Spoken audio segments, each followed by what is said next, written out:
Hey, how you doing? This is John, and welcome to Comic Book Team Up. Yeah, I said it right this week. This is a show where RJ of the Fourth Age and myself, we alternate channels, and we have a third co-host, and we just rotate it and talk about comic books and fun stuff. I think today we should talk about Renzo Rodriguez behind his back, since he's the common denominator. He's drawn all of our books. That guy is a jerk. Let's Renzo, he's so hard to work with. I don't know why we all bother. He's just the worst. I don't want to work with him, but RJ was like, John, can you please? He's always talking to me, No. Yeah, he's bothering me right now with pages and posters. He keeps on sending me email. I just, all the time email. So Renzo is drawing what is your book? Kneel I Before was just saying Doomface. before we went live that Aaron and I have been like orbiting each other, but we never actually collided yet. So this is it's funny. I didn't know. I've promoted your book without knowing that it was yours. And so when you put up the image, I was like, oh, hey, I don't know if you think I'm involved with those characters, but I'm not. It might just be because of Renzo. And you're like, no, that's my book, and that's RJ's character. And then I was like, oh, okay, I see what's going on. When dealing with me, it's pretty a safe assumption to assume that I'm doing something wrong, making a mistake. No, actually, Renzo is great. So Renzo and I are working on Kneel Before Doomface. It was really interesting. He had reached out to me because of my appearances on Thinking Critical, and was just like, "Hey, I love what you have to say on Thinking Critical. I love that show." And I was like, "Oh man, I love your work." Because he was working with your boy Zach at the time. I said, "Man, I really love your art, and if you ever want to do something, let me know." And he was like, well, what do you have in mind? And so I pitched him on Kneel Before Doomface, which is the book that we're going to be crowdfunding here pretty soon. And Renzo came in with just the perfect sensibility because I wanted it to be, it's at its heart, it's a humor book, but it has stakes. It has, it has a serious tone here and there. But it is very much a humor book. And I said, but I didn't want the comedy to come from that. I didn't want the characters to look like parody characters. Right. I wanted the characters to look cool. And Renzo just had the right sensibilities, the right aesthetic. I can give him reference and he puts it together in really interesting ways. His page layouts are amazing. I think he's doing some of the best work of his career. He's getting to be cartoony, which he doesn't often get to do on a lot of his projects because they're more straightforward kind of superhero fare. So he's really getting to kind of lean into the facial acting and the body language of the characters and really exaggerating them and doing some squash and stretch that I think really lends itself to this type of book. And man, the stuff that he's turning in, the page that he's working on right now, I just put up, hey, that Renzo dude. Yeah. I just put up the work in progress page that he sent me, because he'll send me the pages and then we kind of go back and forth. And I say, well, let's do this here. Let's do that there. And he turns it around. And man, when that inked page comes in, I already know I'm going to be like, mwah. Yeah. Okay, I have a question for all three of well, for the two of you here, because Renzo just recently posted, I think on X, a picture of a naked woman strategically covered in sushi. Now, is that for either of one of your books? No, but it made me wish that it was like that. And then the girl, at the salad bar with her boobs pressed up against the salad bar glass. I was like, oh man, maybe I'm not writing the right stuff for him. Mine's all ages, more wholesome than that. I mean, issue 2 is going to have some sexy stuff, but nothing like naked sushi. But yes, no. Well, I mean, there's no actual nudity in it. That's the beauty of it. It's a little bit of tease, which I think. I mean, I've always found sexier anyway. Right. I think that look. Obviously, I've been involved with some companies that have taken my work and turned the covers into porno, which I'm not happy about. But the fact of the matter is, I've always thought that what you don't see is sexier than what you do see. My ex-girlfriends say that about me all the time. when I don't see you, you're much sexier than when I see you. So give me a Savage Land Rogue as opposed to a fully nude drawing, and I think the Savage Land Rogue is a way sexier piece of art. Yep. Yeah. I was funny. I was talking with Stippling Vaughn. I forget where we were talking about it. And I'm doing my own comic. I'm doing crowdfunding. I create my own limitations. You know what I mean? I can make it full on porn, or I could make it whatever. And I have to say, next issue, I have a sexy Asian character that I'm going to be putting in, and then the patriarch's wife is beautiful, and then I got this sexy villainous character that I'm working. And the temptation to make it R-rated is strong, but I think that is the easy route. That is the cheap route to go. You know what I mean? but like RJ just said, there's nothing wrong with sexy and there's nothing wrong with suggestive. So, but I could see why some people would just like, you know what? Why not just put her naked? You know, I don't want to do that. I want to do like if George Perez didn't do it and John Byrne didn't do it and Marvel and DC, I don't want to do it either. So, you know, is that handicapping myself or am I taking the high road? I don't know, but I think it's taking the high road. You're not going, you know, it's really easy to do like a Black Ops Publishing and just, you know, and work with porn stars and just put out, you know, have artists just draw, you know, like these really graphic images. It's the lowest common denominator. Right. That's what I'm thinking.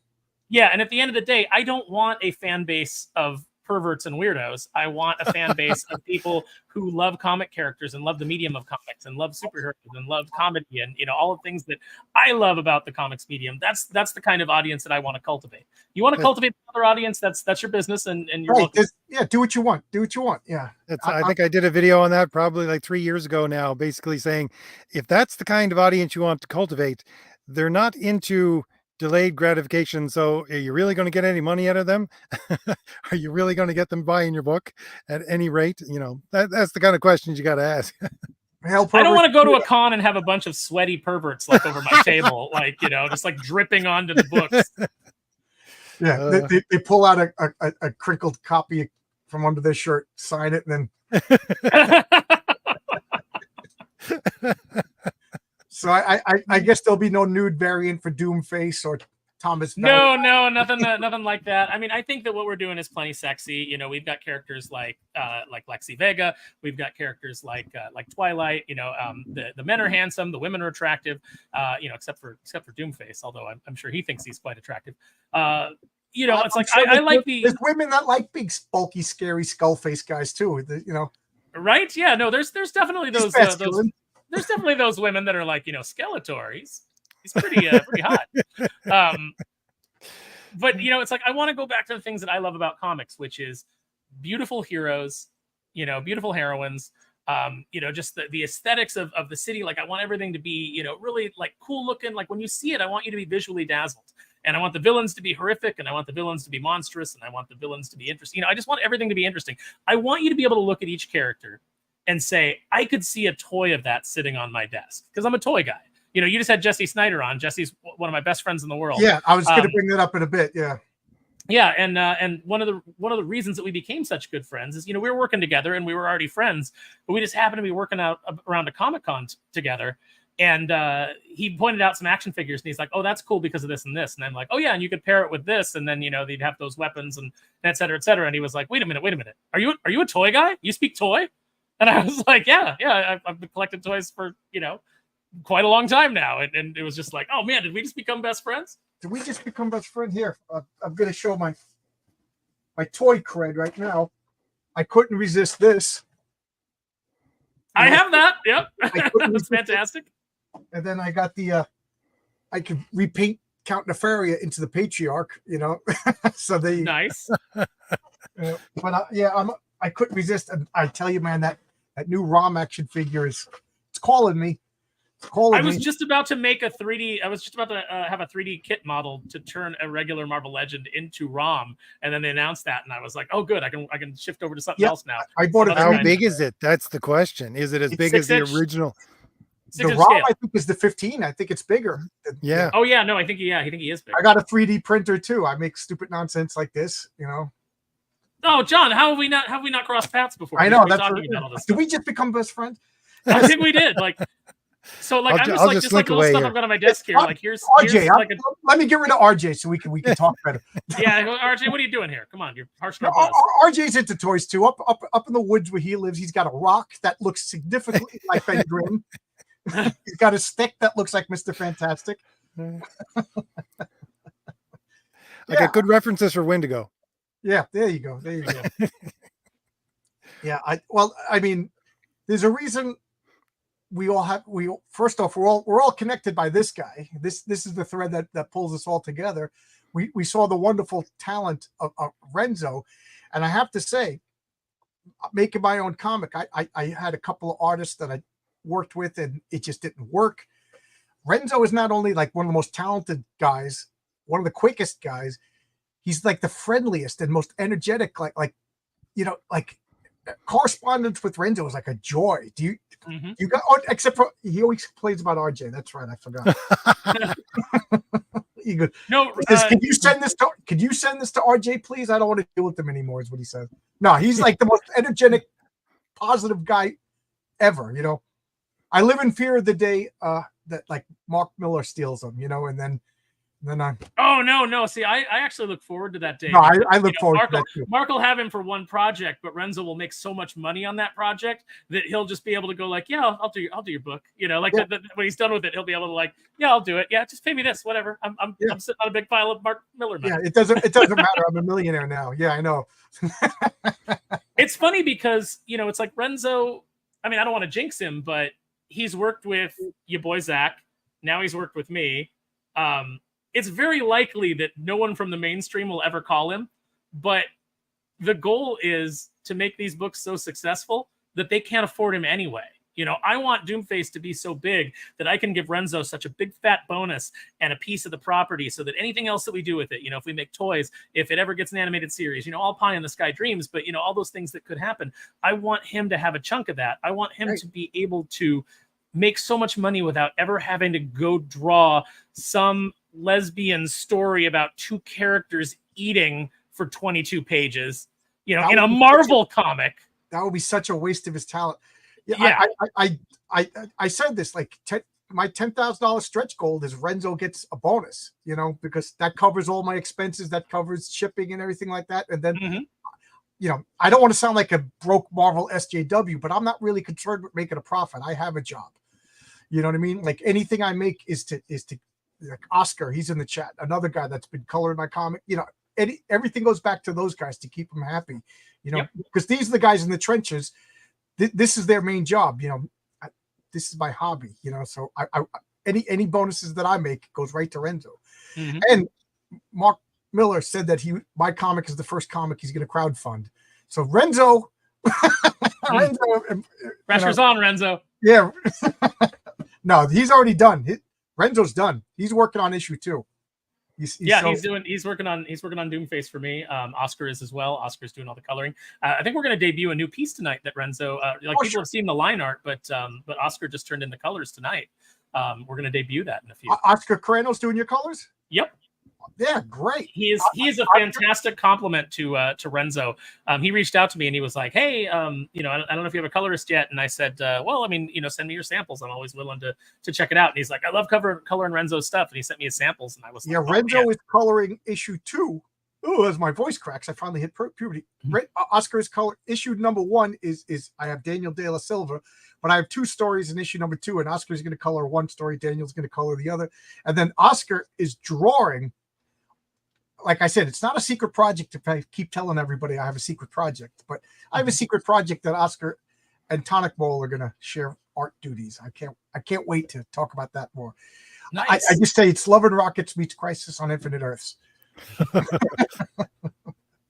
So RJ, what exciting stuff are you doing? Me? Oh, I'm getting pages back from Thomas Valiant number 2 from Renzo right now. We're, I think, second chapter right now. We're going into the second chapter. So we're about 24 pages in. Nice.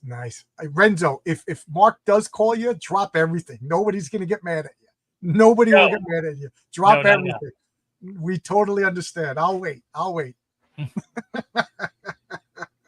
I would never deny you that payday. Right. I've never, my philosophy is, first off, everything on the internet, I try to take as most positive way to interpret it. Because, sometimes somebody says something, you're like, did he mean it this way? Did he mean? So I choose to interpret everything as positive unless I know for a fact it's not.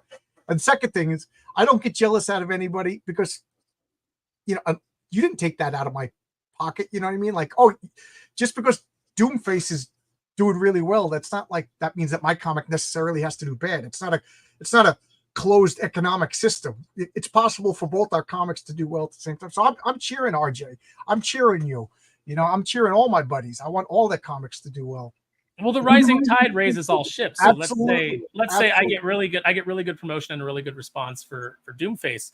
It's like, okay, so Renzo drew Doomface, Renzo drew your project. So part of the success is people are going like, man, I really love this Renzo Rodriguez art. Right. You know, What else it's really did you easy to do? say, oh well, hey, check out Thomas Valiant and check out, check these books out that he's doing, because he did these as well. So yeah, no, I see. I believe in that. I think that the petty jealousies and the rivalries and all the infighting that goes on in the indie comic space, I thought that that's what everybody was trying to get away from with the mainstream, is all the backstabbing and all the sniping. And it's like, look, you can have disagreements with people. I have disagreements with people all the time, whether they're in the mainstream or they're in the indie comic sphere. I don't have any beef with anybody. I have disagreements with my family right now. It's politics here, baby. Yeah. I got 7 brothers and sisters, man. This is practically a fist fight at the Sunday dinner table. See, that's to me that's so silly. It's like, yeah, okay, like I just always tell people, it's like, you have the right to be wrong. It's okay. I'm fine when you're not agreeing with me. You want to come in and join us, Renzo? Do you want to come in? Oscar, do you want to come in and join us? Why not? Yeah, I'll send you the link.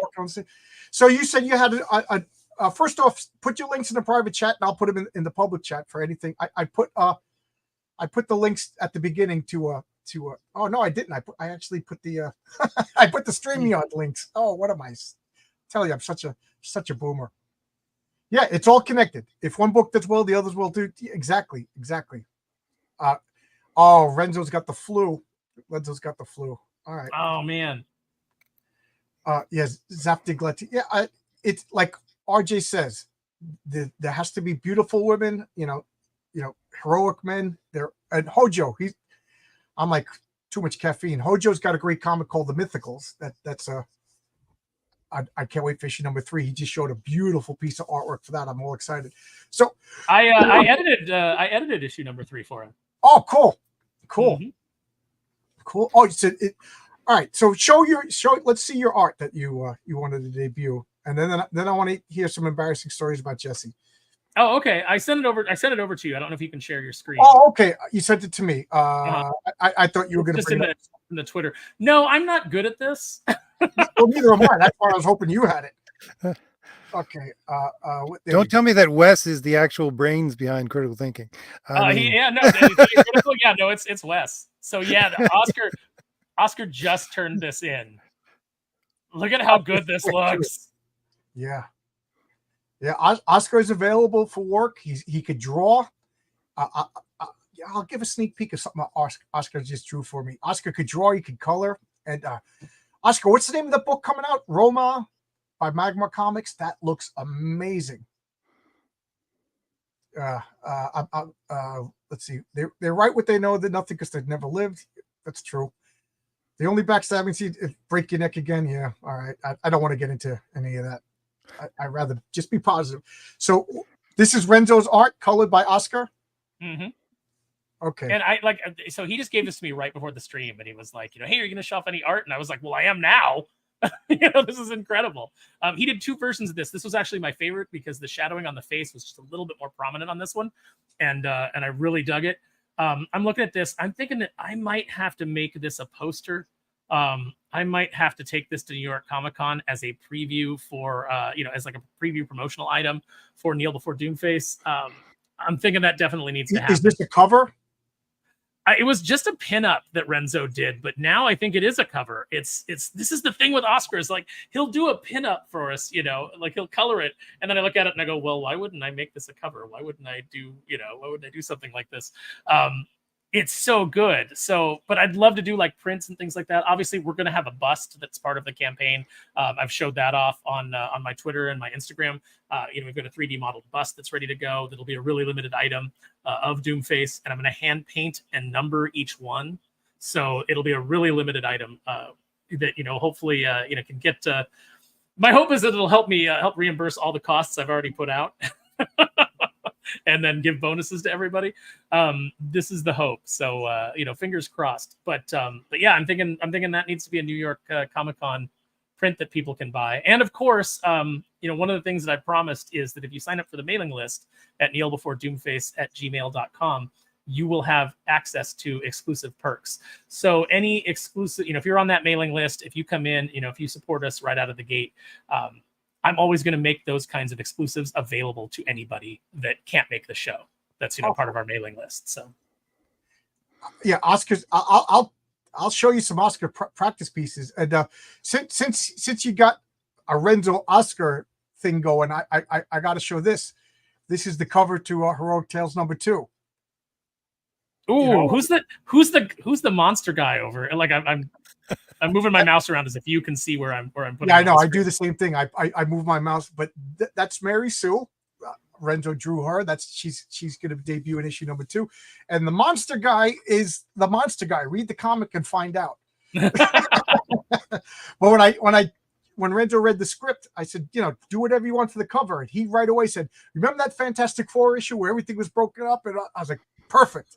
And he did this all, and then I sent it right to Oscar, and Oscar colored it. That is awesome.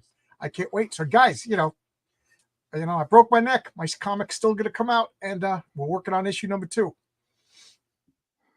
Because it's fun. It's actually a lot of fun.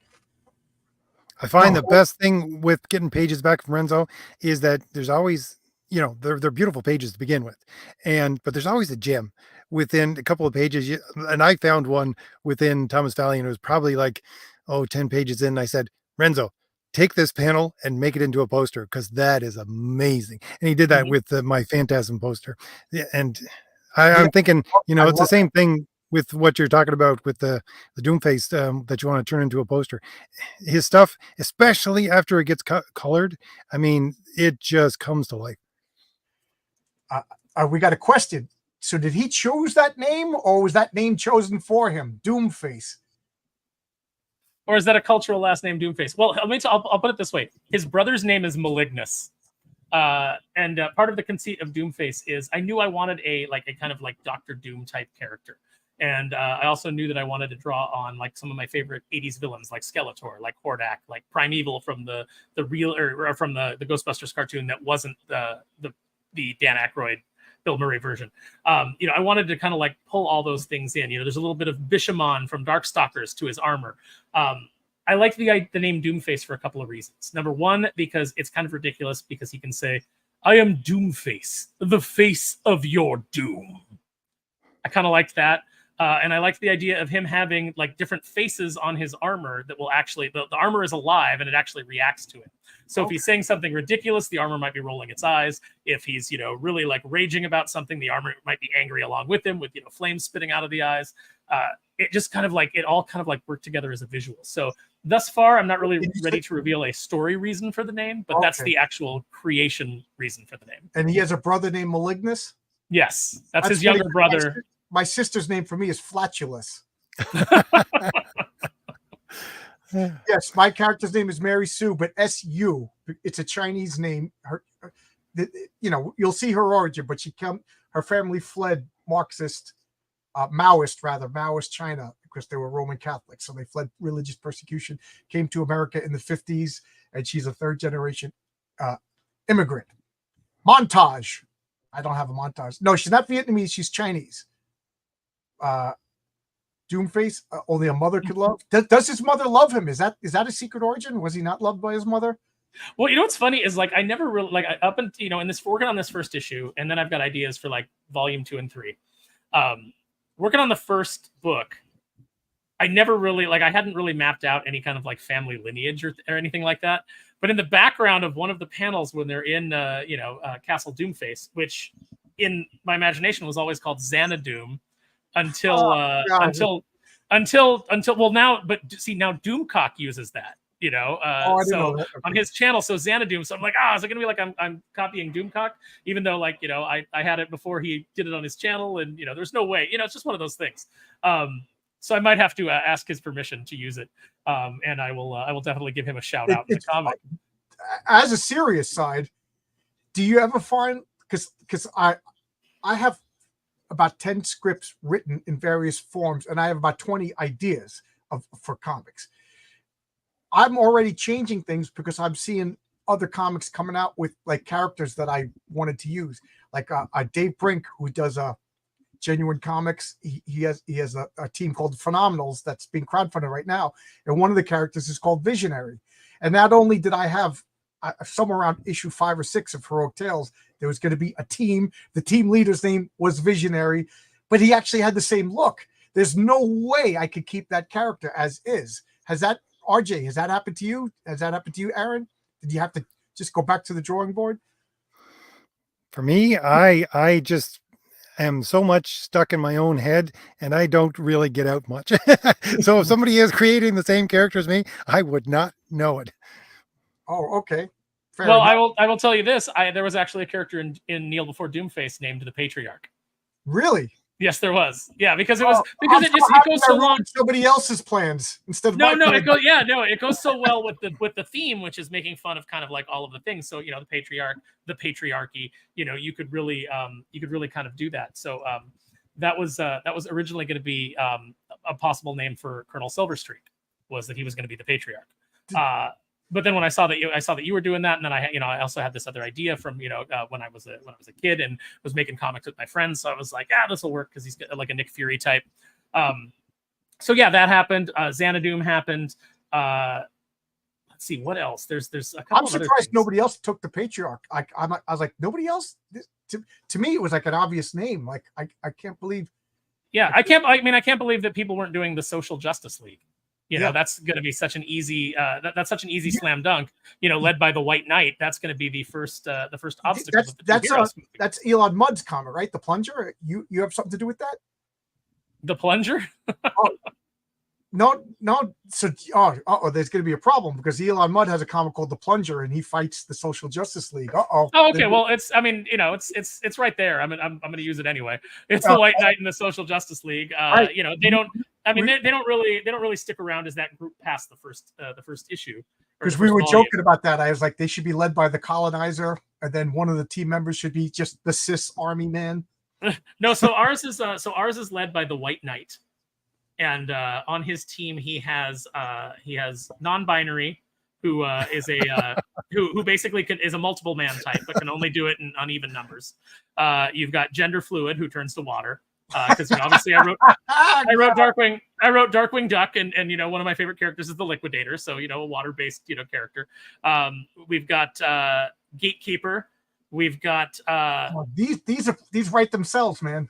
Yeah, and we've got and then you've got the token black character on the team that has a skateboard, which he can't ride.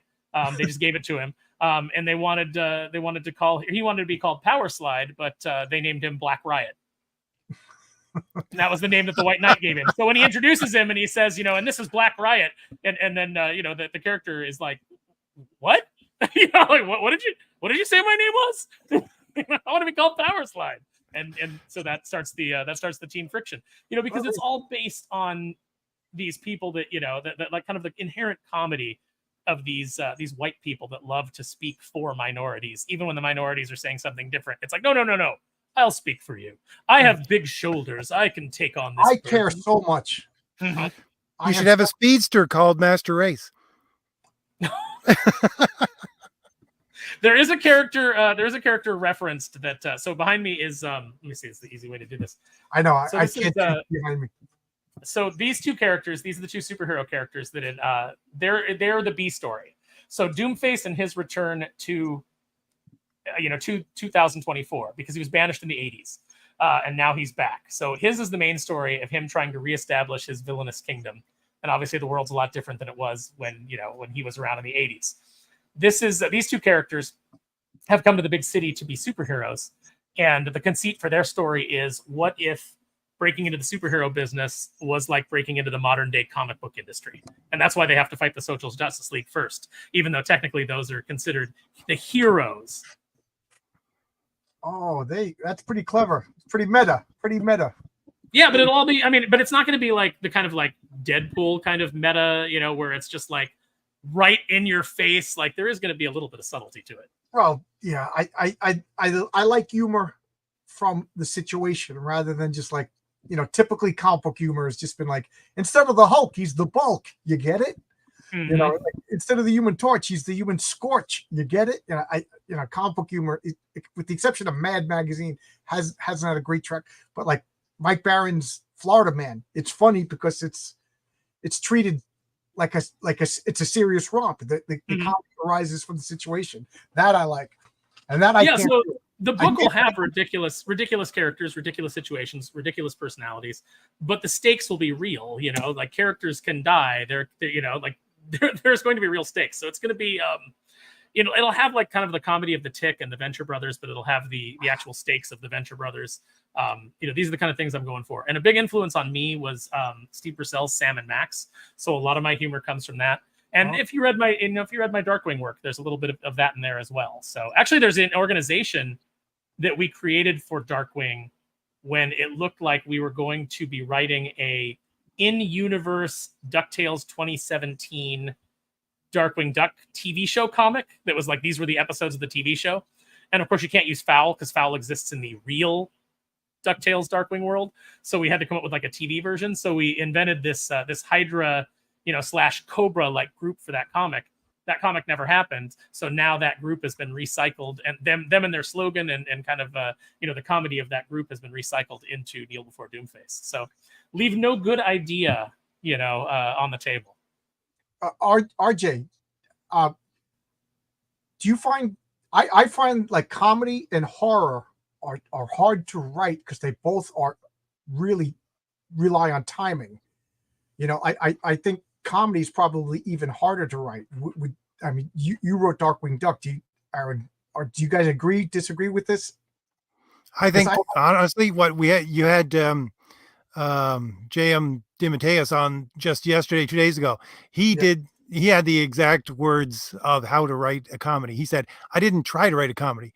I just put the characters that usually wouldn't be together in a room together, and it turned out funny. He didn't intend for the Justice League America to be funny. It just happened that way. That's the only way comics really are funny, if you ask me. And same with horror. People used to send me horror books saying, I just made this horror book, read it for me. What do you think? And it's like, your timing is way off, you know, because timing on comics is a master class. You got to get it right.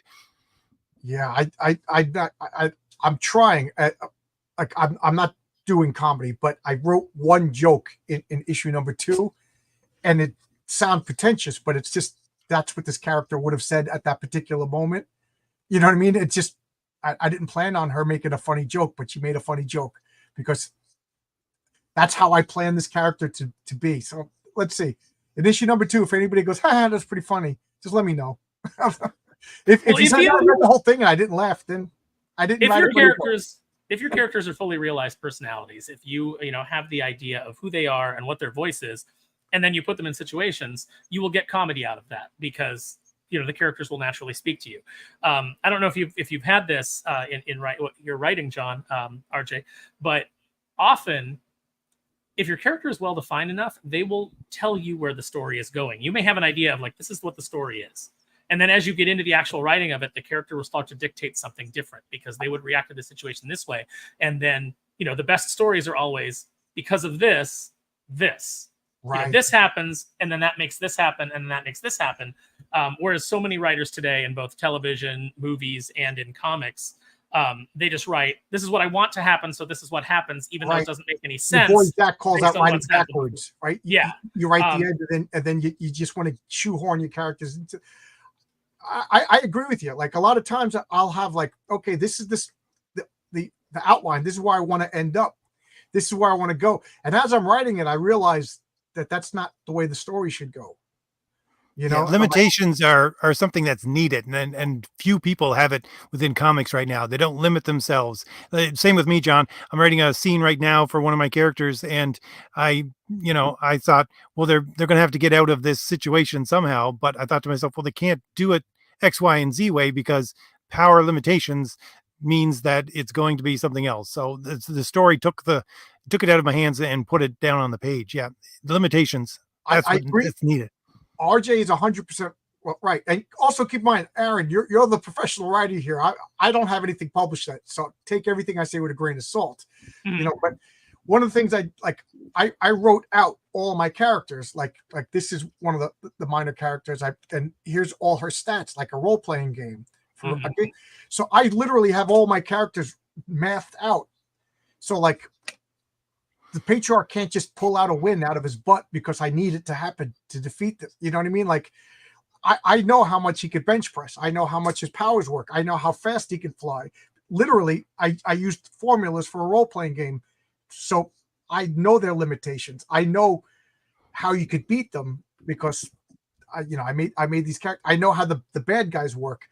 And I sometimes like you just like Batman doesn't normally carry this in his utility belt. Like if I was to write Batman, I literally would write down everything that was in his utility belt, and then try to work the story. Okay, so he doesn't have sulfuric acid because of whatever, but that he needs this, and then try to work because first off, I'm an anal retentive. Second off, that's kind of fun to work within some sort of restraints. And well, it's also like what it's like it's the theory of Chekhov's gun is like, if you load at the gun and you put it on the table, it has to go off by the end of the second act. That's the same way with just like the gadgets and the things in Batman's belt. If he's continually just pulling something new out, like on the TV show, it was funny because it was like, oh, shark repellent spray that we just happen to have. Like what situation are you actually going to need that? Oh, this one right here. That's funny because it's so stupid.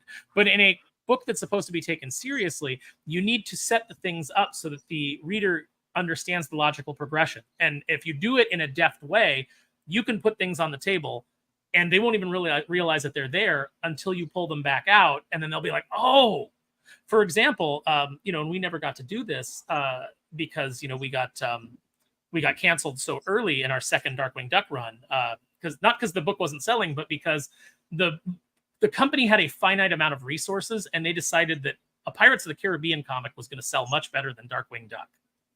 And so they put their resources into, they put us on hiatus. They put their resources into that, and then it didn't sell, and the company fell apart. Even though it was a really good book by Chris Schweitzer, it just didn't move because it didn't. Was it literally a Pirates of the Caribbean comic or a pirate comic, a genre? No, it was literally Jack Sparrow. Oh, but it just didn't catch on. Even like I said, even though it was really good. So our second run got cut short because of that. But we were seeding in all kinds of things into this longer story thread. We had this big mystery about how Negaduck returned from the previous run, because in that run he was split into little particles that flew off into little negaparticles that flew off. And then in our run, our second run, he comes back in the first issue, and everybody's like, "Well, how did he come back?" And we're like, yeah, how did he? We had answers to that. We weren't just creating mystery boxes, and we were seeding in the clues throughout the series. And still to this day, no one has ever picked them up because we didn't get far enough along. That's a shame. Yeah, but like once that happened, once we would have gotten to the big reveal, people would have been able to go back and read those issues and go, they had this in front of me the whole time. They were putting this in front of me. You guys will let me know if I'm successful. Like, even in the first 5 pages of artwork, I have little seeds for plot stories for later on. So guys, you are culturally, contractually obligated to back my books now because I told you that's the way it works. This is Zach Dan, yes. Somehow Negaduck returned. Somehow, right. Yeah. Except we had an answer for it. It's funny. I'll be watching TV with my wife, and I'll get so mad. I'm like, a guy will come in and he'll throw a fish on the table or something like that. And then the episode will end. I'm like, that fish was stupid. And she's like, what are you talking about? I'm like, the guy walks in, throws a fish on the table, and then they don't reference the fish for the next half hour of the show, and it ends. That was stupid. That's not the way you write. And she's like, you're stupid. It's just a fish. And I'm like, no, but that's the way story works. There's rules to story, So I'm glad the simplest way to. You know why they didn't bring it back? Because it was a red herring. Oh, good night, everybody. Good night, everybody. What were you saying, RJ? I'm sorry. I was just going to say that the simplest will burn it down from Chekhov's gun to what goes up must come down. And, that's a simple rule. And it's one that, I'm writing someone who has a bow and arrow right now. And I keep on saying, well, she shoots a bow and arrow, and we see it going somewhere. You have to follow it. It has to come down.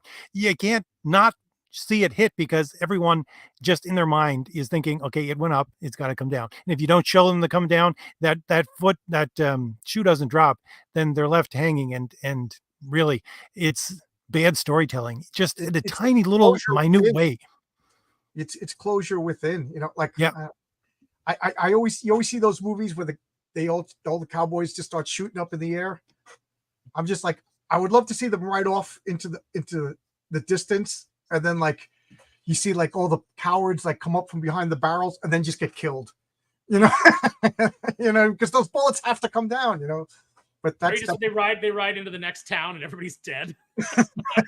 What happened? I don't know. Everybody died 5 minutes before you showed up. Yeah, I don't know. So, you mentioned Jesse. I was just talking to Jesse Blaze today. Jesse RJ. For those if you don't know, Jesse is another comic book guy. I put it on Twitter. I wanted to go to Graham Nolan's cigar party, and I was like, anybody want to ride with me? I don't want to drive by myself. And it turns out he lives 5 minutes away from me. So I went down to his house, picked him up. We spent like an entire day driving in the car. We were like bonded, got along really well. We're like, yeah, trading phone numbers. And then he moves like 4 days later, out to California. He goes back and forth. He goes back and forth between New York. Yeah, he goes back and forth in his head too, back and forth is a good way to describe. So I was just saying to him today, when are you coming back to New York? He's like, don't worry, I'll be back. But I didn't realize that you were one of his partners until like he messaged me. I see you got Aaron coming on today. So, he was busting my chops. He didn't give you like, ask him about this. It'll really no, not at all. He just said, I see you have Aaron. I'll be watching tonight. So Jesse, are you watching? Yeah, we're making fun of you. I can't believe you did that. I'm gonna pretend Aaron told me an embarrassing story. Let's go back to making fun of Renzo though. No. Renzo, super. I say this and I mean it 100%. His artwork to me is if you took essence of George Perez and the essence of John Byrne. Yes, that's perfect. Alchemy mixed them together. I saw Renzo on Impossible Stars with your boy Zach, but it was RJ's comic, Thomas Valiant, when there was this scene. I think it was a 2-page spread, and there was a superhero battle on the streets. And I actually stopped because the writing was crap. But I stopped and I just looked at this drawing and I was like, this is like a comic book from when I was a kid. And we all like what we liked when we were kids. We all like our first girlfriend. We all remember our first car. Oh, I don't. No, my first girlfriend. Oh. Aaron, I still like your first girlfriend. By the way. But I just looked at and I was like, this took me back to like old John Byrne and Terry Austin and George Perez and Joe Sinnott. The way he drew the buildings, and I was like, oh my God. So it just burned in my I want to make a comic and this is the artist, but RJ's working with them. But is that wrong? Like, am I poaching? Like I really like had like a conundrum in myself. So I well, you don't get anything you don't ask for. So I reached out and asked RJ. And RJ was like, yes, Renzo needs to get food. I can't be his only source of income. Hire him. And there you go. That's always funny to me when people ask like artists or writers or or actors, like the voice actors get this a lot because I've done a lot of panels with like Jim Cummings and things like that because of Darkwing. And invariably someone will always ask him, if they brought back the Darkwing Duck cartoon, would you want to do the voice again? And Jim's like, no, I hate money. The first answer, like, no, I don't. Why would I want that? But then he'll expand and he'll say that yeah, he loved that character. That was the first character that he really got to create, and of course he'd want to go back. But it is kind of that question of like, yeah, if someone wanted to pay you to do like, if you ask Greg Weisman, you want to do more Gargoyles? Not only would he love to do a new Gargoyles show, that picks up where his last one left off, but why would he say no to money? Well, I was talking. I didn't know if RJ would get mad at me for taking away his artist. You know what I mean? Like that's what I want. I didn't want to make any bad blood between anybody that I'm friends with. You know what I mean? No, look, I need to clear Renzo's schedule, so I am going to have you both killed. But if you can find me. Oh, that's why. That explains the broken breaks. Well, you slipped through this one, but we don't miss twice. There you go. That explains it. The doctor was like, the mechanic was like, this looks cut. Did you actually break your neck? Is it actually broken? Yeah. Oh my God. Yeah. The only thing that doctors don't understand is why did I faint? I was driving. My wife is convinced it's because I just didn't eat that. I literally didn't eat that day. It was 100 and something degrees with the heat index.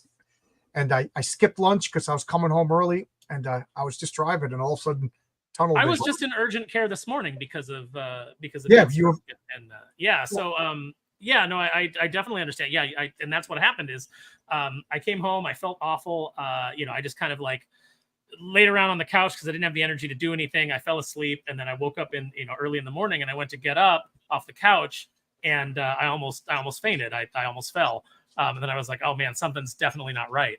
And it turns out that I had heat stroke the previous day and no electrolytes. The doctors they checked. I didn't have a stroke. I didn't. No aneurysm, no heart attack. The funny story that I was, as my wife hands me dinner now, the funny story is the doctors were like, and your heart is fine. Like I look like a guy that should have a bad heart. So, with the beard, they're like, yeah. They're like, we're really surprised that you're healthy. We thought you should really be on death's door based on. They did the girl who did the EKG. She was like, because it's a learning hospital, so they had students. So this girl did the EKG, and she looked over at the doctor, and the doctor went like this, and they did it again. I'm like, okay, the girl messed up, and they're like, no, your results were too good. We thought we had a problem. I was like, yeah, I know. I look like a dirty homeless guy. Keep in mind, I had a beard coming home from working out in the construction, so that was a lot of fun being in the hospital. 28 hours. They wouldn't let me eat because they didn't know if I was going to have to get surgery. So I didn't eat that morning. Crashed, went to the hospital. They wouldn't let me eat. I was in the hospital for 28 hours. So I'm talking this is like 35 hours. And I'm like starting to yell at these nurses. I'm like, oh, yeah.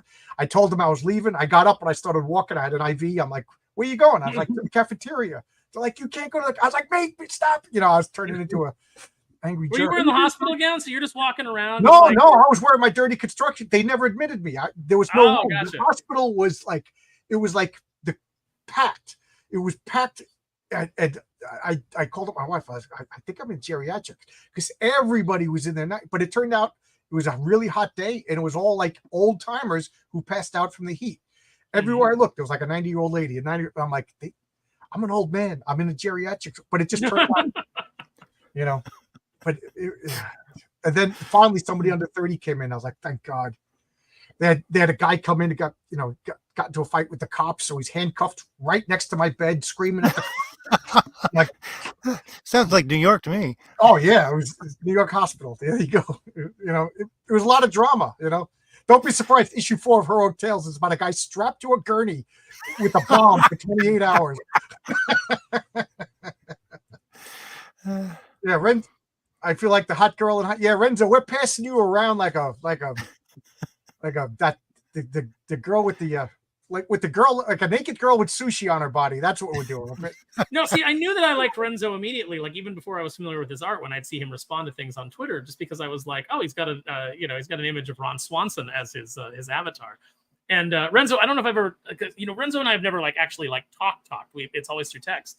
So I don't know if you know this, Renzo, but Colonel Silverstreak is a lot of the things that he's going to say are based on things that my stepdad says. And whenever I imitate my stepdad, I do the Ron Swanson voice. And people are like, does your stepdad sound like Ron Swanson? And I'm like, no, but the stuff he says sounds like Ron Swanson.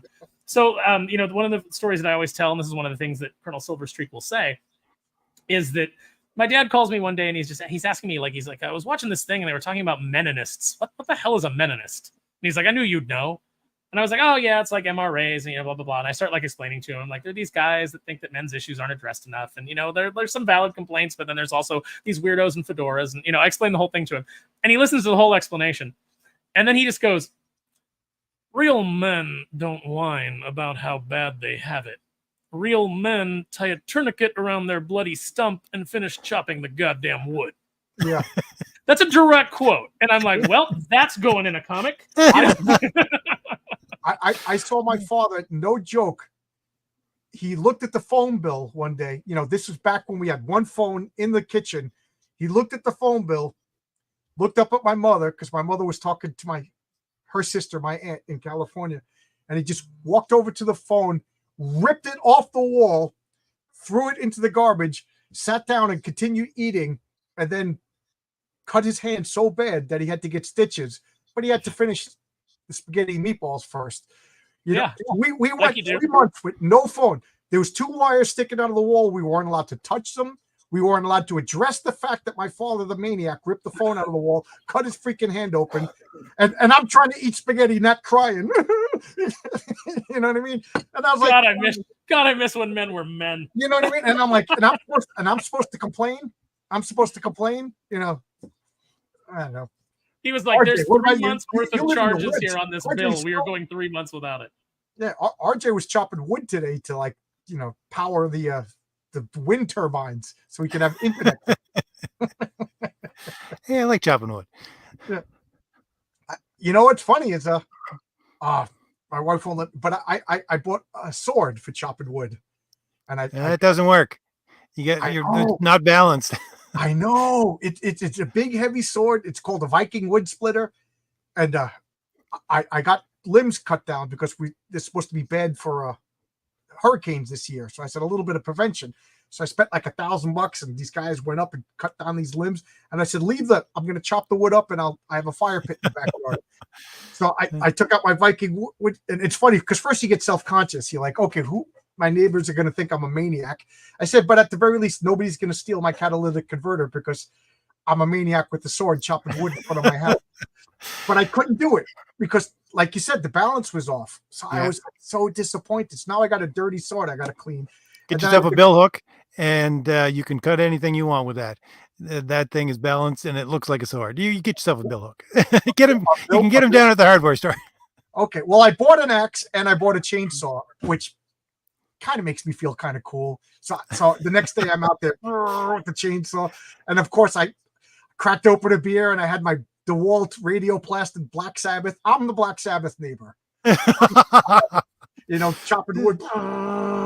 You know, and now my next door neighbors, they had a huge tree. Like I can't, and they cut it into neat discs.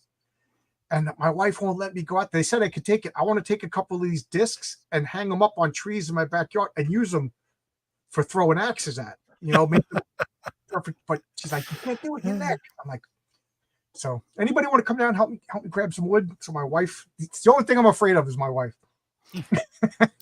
Okay, no, I'm going to be the weird one here and let you know that if you want a good balanced throwing axe, go for SOG. They're the best throwing axes that I can come across. What is it? What are they called? SOG, SOG. SOG. Okay. Yeah. Okay. There you go. No, I have a bunch of medieval weaponry too, and I would always joke that if anybody ever breaks in, what's going to be easier to get to, the gun or like the? My wife is yelling, "Don't you touch that wood!" I'm sorry, Aaron. No, I was just saying. So it'd be one of those situations where it's like, yeah, someone broke into the house and you killed them with a morning star. Yeah. Like what? It's like it was what was closest. Yeah, I got here. Or collectible Thor's hammer. Is that a Nick Fury pistol behind you? Yeah, that's the Nick Fury needle gun, and it's Marvel made a bunch of replicas. I got a Norse like Thor replica hammer. This would probably kill you faster than this. This is dull, but I think this could be thing. And this is just within reach. So yeah, I'm a lunatic too. But I'm also when the lockdowns happened, when they announced everybody's got to stay home for 2 weeks, I went and drove to Pennsylvania and bought crates of ammo because I was like, honey, when Americans are told they can't go to work, it's going to get bad, so I'm that guy too. I'm that kind of person where a buddy of mine borrowed my car, I think it was last week, and he drops it off and says, why in the world do you have a hatchet and a bill hook sitting in the front seat of your car? I go, you got to need it at some point. A mill hook. I got to look up a mill hook. Aaron, where do you live? Where do you live? Southern California. Okay. I was going to say, you probably live someplace civilized listening to us. Well, I mean, I used to live in New York City, and now I live out in the Long Island, out in the sticks, with like there's deer. I'm sure RJ is even worse, but like one day my wife woke me up, there's a deer on the front lawn, and we're like used to living in Queens. Like the only thing on our front lawn in Queens is, well, we didn't have a front lawn, we had a parking lot. And the only thing on it was a guy sleeping with no pants on, so it was nice to see the deer. That sounds like Southern California right now under Gavin Newsom. It's like since he's been governor, I've walked into the bathroom at Target more times to see a guy washing his balls in the sink than I ever thought possible. Well, but you know what? You got to give him credit for being clean. I mean, I guess, or just trying to get the ticks off. Because like, the guy in the parking lot in front of my apartment, he wasn't clean. No, it's gotten pretty bad, and so I live in like a red city, so we don't have the or a red county, so we don't really have the same problems as like LA County or or if you go up north, like San Francisco. We're not having those same problems, but it is starting to encroach. Like it's hard to drive downtown anymore without having to avoid the zombies that are just wandering in the streets that are high on meth. It's gotten really, really bad. So unfortunately, I do. This is a great state. I love California, especially Southern California. You can go to the beach, you can go to the mountains. It's like an equal drive. I tell you, if money was no object, at one point in my life, I would want to live in San Diego. Yeah, because San Diego's fantastic. Weather, you got the beach, you got the mountains, you got the desert, and then you could go to LA if you're a sadist. But yeah, you have everything. Yeah, no, Huntington Beach is fantastic. There's a lot of the communities there that are really good. That unfortunately, they are controlled by the big blue areas like San Francisco, like Los Angeles, because that's such a dense population that as those cities vote, so the rest of the state has to go. So now that's why you're seeing all the problems of those cities spread out into the rest of the state. It's really a sad thing because, like I said, the state is fantastic. I love the actual location. The summers suck in Southern California, but otherwise the weather is great. But unfortunately, it's just becoming too expensive to live here. And why would you pay this much to live in a complete shithole? Yeah, I agree. I bought a tiny house, and the only reason why we could afford this house is because the woman, the old timer died in the house. So I always joke to my wife, "Did Peter show you up yet?" Because it's because he was the original owner. I said, "Peter's got no place to go. The ghost is coming." And my wife gets mad. Stop it! But his granddaughter sold us the house because she comes up to me and she goes, "Do you like Elvis?" And I looked her dead in the eye. I said, "There's two types of people in this world: people who like Elvis and effing assholes." And she's just started laughing because Peter was a big Elvis fan. And then she took my wife aside. She goes, "There's these two stray cats that live. If you bought the house, would you keep feeding them? Because I'll." My wife was like, "Where's the cats? Where's the cats?" So the fact that my wife was willing to take care of the cats and I liked Elvis, they gave us the house for cheap. Other people bid and they said, "No, these guys are going to live in the house." So every once in a while, I'll come home, I'll put on an Elvis record. I go, "Peter, this is for you." Matter of fact, if you find out my address and Google map my house, it says Graceland on the front and it's got an Elvis statue. I would figure to find you just drive down the street and listen to Black Sabbath.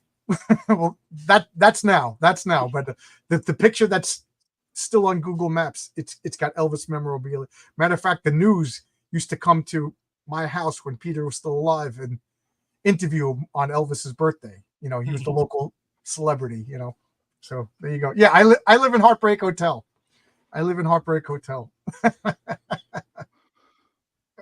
And RJ lives in an outhouse in the woods. So that's funny. You're the most civilized guy here. Really? Oh, that's. I mean, you live wild. In an actual I had to get away from people. COVID was getting people weird.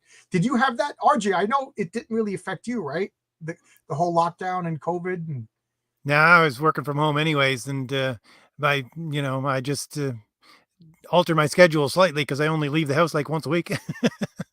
Yeah, that. He leaves once a week. That's called pants day. I go out all the time, just into the woods. You don't need pants in the woods. Yeah,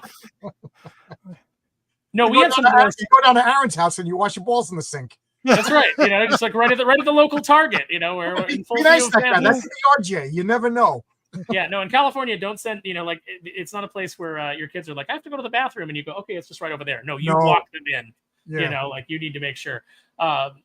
No, we had some of the most draconian lockdowns here in California because our governor is a communist.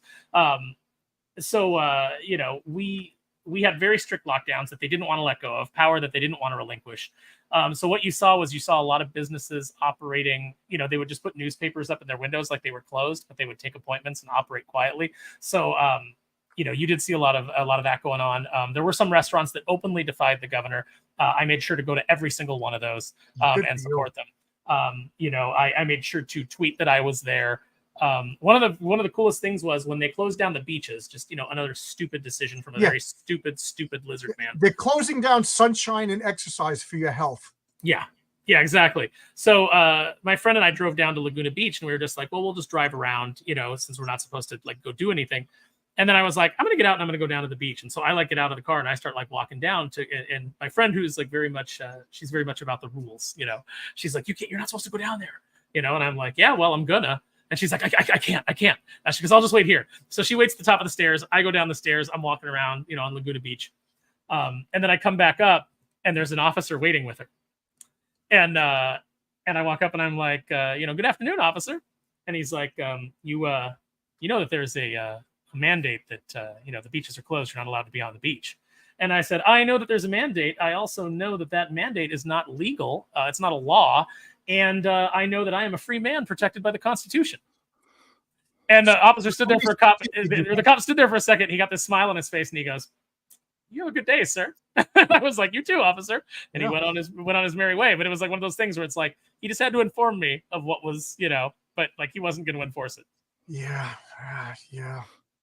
I mean, my wife and I will, like I said, I lived in a tiny 1-bedroom apartment. And the only reason why I stayed there is because I had a good group of friends. The restaurants were good.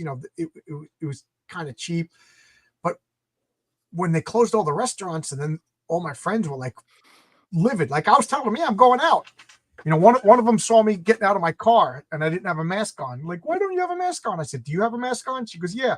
I said, then why do you need me to wear a mask? And that started a huge fight. I said, is your mask work? So me being the jerk that I am, I walked up to her and I cut the cheese. And I said, do you smell that? She said, yes. I said, so much for your mask.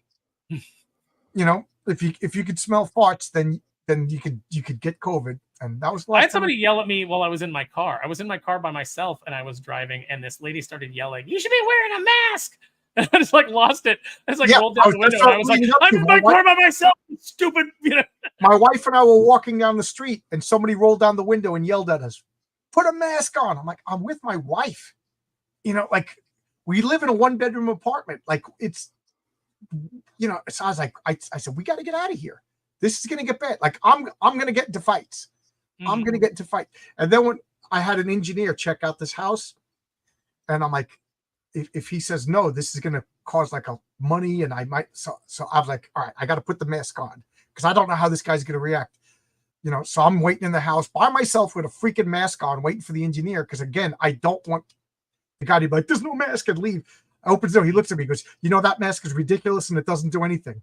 And I was like, I was like, okay, this is the right town. And then that night, my wife and I went to a diner because you can't cook, when you first move in. Look, if you're sick and you're sneezing or whatever, and you want to wear a mask because you don't want to, send particles like flying at people while you're talking to them, I got no problem with that. Like wear your mask, like whatever. But don't tell me that I have to wear one when I'm not sick and I don't have a problem. I actually did get one because there were certain places that they wouldn't allow you in unless you had a mask. Yeah. So I got myself a nice little mask that said, "This mask is as useless as our governor." And I started wearing that, and that seemed to piss people off even more. Then they wanted me to take the mask off. Okay, yeah, well. It's funny I got thrown into the hardware store. So I said, okay, going to the Amish from now on. The Amish have their own hardware stores. That's where I'm going. They didn't give a care about nothing. Yeah, no, it's like, it's one of those things where it's like, there's so many people that just can't wait to have some level of control over others. Yeah. They just can't wait. And they can't wait to kneel to authority figures. I've just never been one of those people. Ann is up in the attic. Those people, they'll do it. All of those people that like, I trust the science. These are the people that would, turn in the Jews. We witnessed them. Mm-hmm. I'm kind of proud. Careful, saying something similar to that got Gina Carano canceled. You might want to be careful there, John. Yeah. What RJ, you gonna cancel me? I've had worse. I've had worse this week. We entered the Twilight Zone for a while. All those people still around and act like, yeah. And I like when they all pretend, oh, yeah. I've been disinvited for family Christmas because somebody saw me talking to somebody else without a mask. And then the person who saw me got COVID 3 times. How'd your mask work out for you? I only wear a mask when I guard because, there you go. Yeah. The mask. So you don't swallow a bug. They all say the same thing. Doctors wear masks. When they're doing surgery so they don't get particles into the wound. They're not drooling and, but they're not, it's not stopping viruses. You know. All right. Well, I got to run because my stream starts in about 5 minutes. And Okay. if you want to, Anything you nice want to say? talking to you guys. RJ has Crom the Destroyer coming out soon. I put the link in the description. Oh, It's great. Thanks, John. drawn by Jim Riley and Nick X. And the Fourth Age, go to thefourthage.com and you can buy all of your books. How's that? I'm a good spokesmodel for RJ. Thank you very much. I'll see you both later. And it was nice to meet you there. Yeah, good to meet you, RJ. Yeah. We kind of got on politics there for a while. Yeah, you know, it all kind of like goes together with with what we're doing here, because we're telling stories about this clever Mary Sushi. There you go. Yeah. I like that. I saw that. I wanted to reference that. Anything you want to talk about? I mean, I'm not working right now, so I'll talk all night long. I know this is an hour, so we'll end or we'll continue. It's up to you. No, we can go to 7. We can keep going. What do you want to talk about? Sure. Well, what now that RJ's not here, let's talk about RJ. He's a jerk. Oh man, that guy. I couldn't shut him up. He was monopolizing the whole stream. I always apologize to him. Like after we shut down, I'm like, I'm sorry I talk so much, because I'm such a motor mouth. I have to be careful not to take over, like not to take over streams, because I'm very much. If you've ever seen Bill Burr's stand up, he's got a bit that very much describes me, where he says, at least 3 times a week, someone asks me, why are you yelling? And he goes, and I don't feel like I am. He goes, I just feel like I'm really excited and passionate about my opinions, and I need to get them all out before you can say anything. My wife says that to me all the time. Why are you yelling? I'm like, because I'm Italian and this is New York. You know, she's a Canadian from Winnipeg. So yeah. I've got Italian blood too. So that must be where it comes from. I talk with my hands. I yell, you know. So what was this comic? Superheroes, mask or no mask? Well, that depends on the patriarch doesn't wear a mask because his powers, you don't know his origin yet. First issue, you don't know. It's just hit the ground running. Issue number 3 will do the origin of the patriarch, and you'll see he gets his powers in public, you know, so that everybody knows who he is, which causes problem, which is why in the first issue his family is so off the grid. You know, it's what did George Lucas say? It's like poetry. It rhymes. That's right. That's right. But I with crazy clown based supervillains, I can understand why some superheroes would wear a mask. Aaron is going to edit my book. Hopefully one day I'll hire him. Okay. I am for hire. I am available. Paul, what is the name of your book? Let's get a little shout out for your. This guy's in the chat. This guy's such a stalker. I am for hire. That guy. Jeez. I hate that guy. Yeah. So you do that? You do editing? Yeah. So a lot of people are like, and I offer to do editing for a lot of projects that I think look really good. The thing is, I don't know if creators that are in the independent space have an accurate idea of what a good editor does, because a lot of them seem afraid that you're going to come in and you're going to kind of take over the project and turn it into something that they don't want. Yeah, that was my early. I absolutely 100%. The first couple of people that I showed my stuff to, I thought that that's what they were going to do, and they didn't. But that's exactly what I was afraid of that they were going to do. So you're 100% right. No, a good editor, what they're going to do is they're going to come in and they're going to say, okay, what is the story that you're trying to tell? And then they're going to tell you where you're missing that target and what you can do to hit that target. So like what I will do is I'll come in and I'll say, like, you don't need this, you don't need this, you don't need this. You can have it if you want it, but you don't need it. This is not strong enough. You need to build this up. Here's a connection that you may not have noticed between, this character and this character, and this plot and this plot. You could do this. Those are the kinds of suggestions that I make. I make a lot of dialogue suggestions. One thing that, I've always gotten complimented on in my own work is that my dialogue sounds like a fanciful version of real.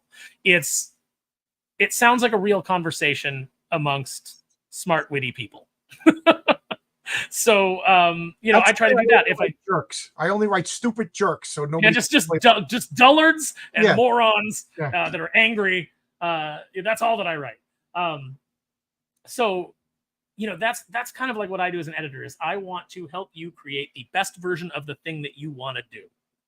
I'm not there to change it. I'm not there to alter your vision. I'm just there to help you stitch up plot holes, build connections between characters that maybe you didn't notice, make suggestions of like, you could do this, you could do that. Like I'm working right now with Wes Azadani on Brotherhood of the Wolf, which Aurelio Mazzaro is drawing, and I'm the editor on that project. And he came with a really strong story. And, you know, I've made little suggestions along the way. I've made like suggestions for visuals, you know, like, hey, well, you could really sell this moment this way, you know, things like that. That's the sort of thing that I've done. But the story is still very much his vision, what he wanted to get out of the book.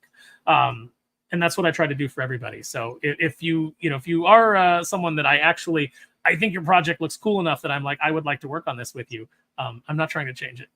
I'm just trying to help you. But it's funny that you said that, because that was like, I felt like I was letting go, and like, I'm not putting your name on the credits. You know, it's not your, so it shows me that you know what you're talking about. I gave my script before I even thought about hiring an artist to a couple of people to read. And of course, my friends thought it was the greatest thing ever, which was useless because, you know what I mean? I guess they thought I wanted to hear. And then I gave my script to somebody that is just the meanest person in the world, but doesn't like comics, doesn't get comics. And that was equally, I mean, a lot of red, but worthless because doesn't get what comics are all about. Mm-hmm. So it's hard to find somebody that is an editor that is a professional, doesn't want to hurt you, not afraid to hurt your feelings, but not mean, but also needs so somebody like you. Yeah, you know, I got some eyeballs on my project now. So what I'm saying is, will you edit my comic when I'm ready? Yeah, no, like I am for hire. Just depends on my schedule. Depends on what I've got. Like right now, at least for the next month, I am pretty booked up. I'm actually behind on a couple of things. Going to urgent care today didn't help. Like kind of like the day job isn't helping.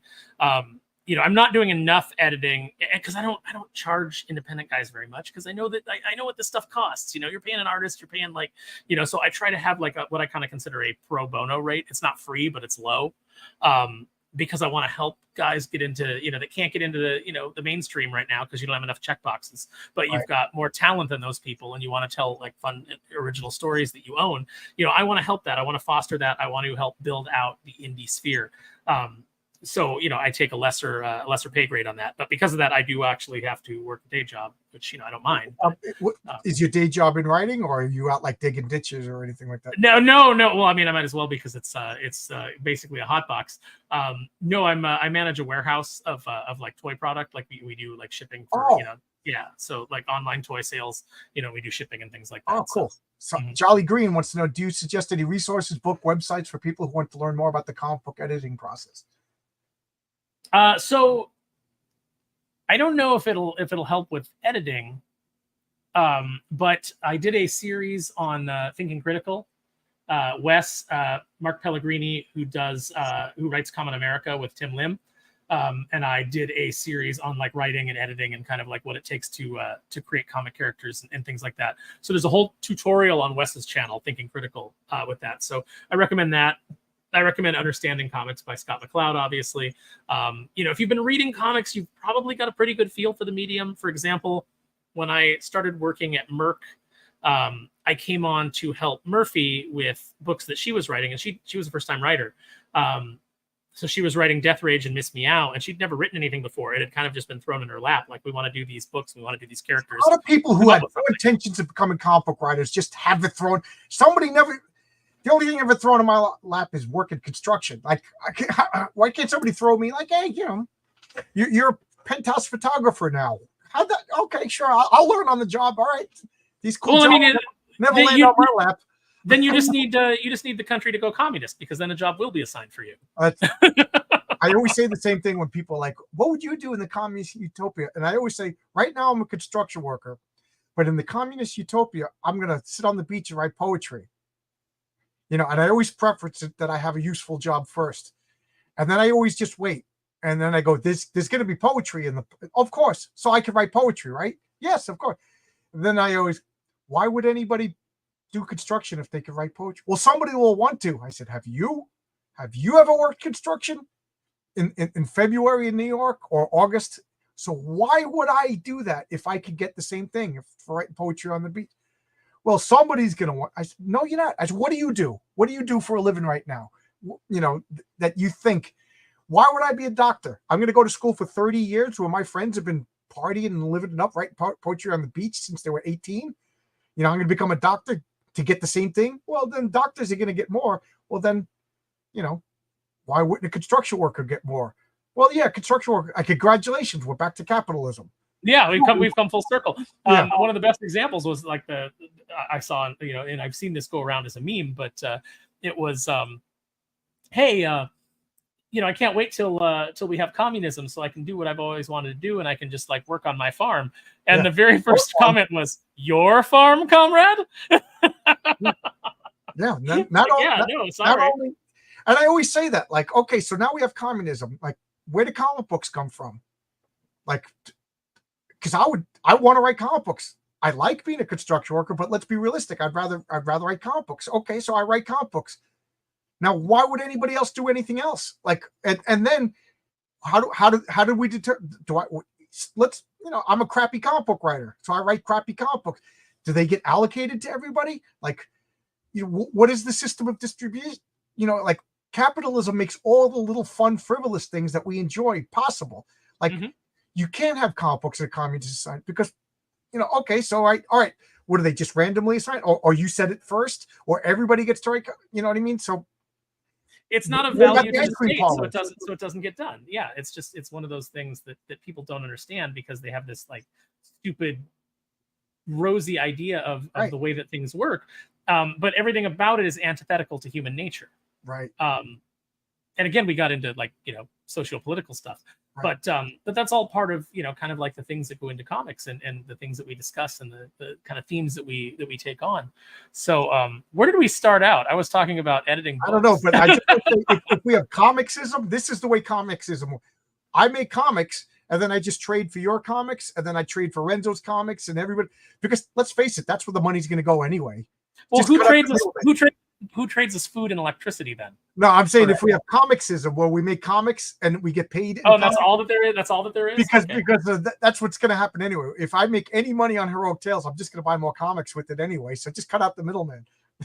And if I make a bunch of money on Neil before Doomface, I'm going to make more Doomface comics. I'm going to make more. I'm going to make make more comics. Like it's just going to go back into creating other things. The money that I'm getting from my two crowdfunds, I fund my comic and I have Kickstarter. That's all in a separate account to pay Renzo, to pay Oscar, and shipping and all that other fun stuff, and stuff that I don't realize that I have to spend money on yet because it's still my first time. So this is why I kind of like what Eric July has done with the Rippaverse is that he has employed other people.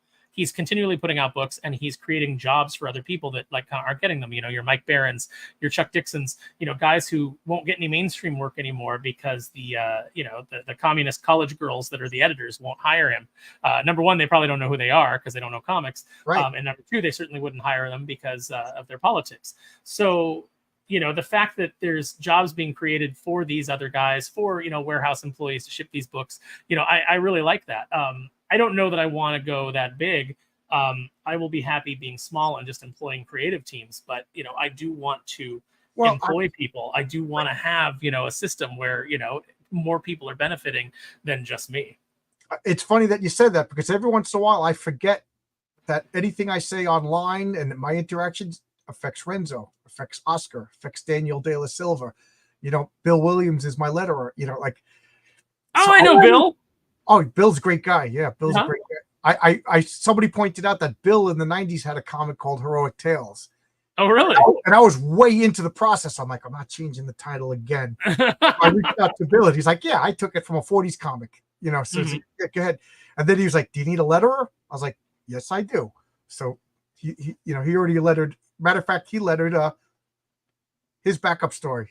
His name's not Starlet Jr. I don't know why he's got a different account, but that's Ron. So he's doing the backup on Heroic Tales. So I think about that, like I'm having a little bit of drama right now, and I'm like, oh man, did I just like hurt the guys that I'm working with? So when I see like these mainstream people like, I don't care about the profits, blah blah blah, I'm like, does your artist know that you feel that way? Does your letterer feel like that way? Does Dark Horse Comics feel that way too?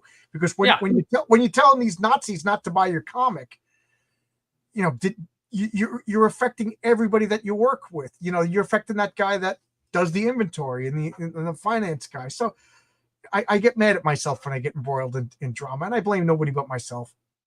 I mean, look, it's kind of inevitable. I mean, I'm somebody who has no problem, saying what he thinks, and I guess would be considered like talking some shit. I don't have any personal animosity in it. Even the people that it's like I'll call out or I'll have a comment about. Anybody can come and talk to me. I'm very forgiving, and I'm very just kind of like laid back and relaxed. So it's not that big a deal to me. Some people take it very personally. They take every little slight. There's some very thin-skinned people. Your boy Zach puts out a video that's just about a generic thing, and then of course somebody's got to respond. They got to do some passive aggressive. What I love that third person screed against it. What I love that Zach says is he uses that like baby brain. Like, what I'm talking about.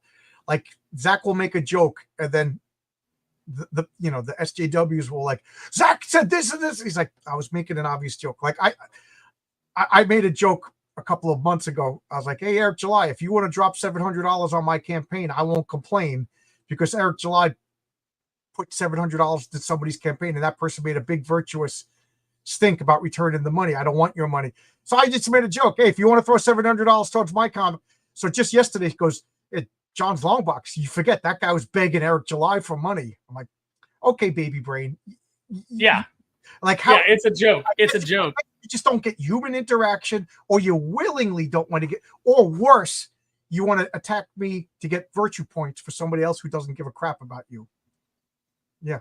So Mighty Kev says, would you edit short stories in the same way, Aaron? Yeah, absolutely. Yeah, I've done short stories. I've done full issues. I've done big, thick volumes of, Paul, you do lettering? Yeah. No, not lettering. No. I'm saying Paul says lettering is fun. I'm just making sure that people know if they need a letterer, Paul is available. There you go, Paul. And this, it's not Starlet. This is Romo Arts. He does a comic called Nano 13, and he's doing the art for Unheroic Tales. For my model, for my comic, if I hit a stretch goal, Ron is going to be my guy to do the backup story. So it's going to be Renzo's the main artist, and Ron is going to be my backup artist until the wheels fall off. But for issue number 1, I got enthusiastic and I did everything. So I made a very expensive comic that I'm only selling for $10. Issue number 2, I'm going to be a little bit more financially responsible. What did you now? How many pages is your book, if I may ask? Sure. It's 22 pages of the patriarch. It's called Daddy's Home is the story. It's the patriarch trying to get home, but unfortunately there's supervillains. And then there's an 8-page story called Unheroic Tales, just called The Suit, and it's the origin of, and I will show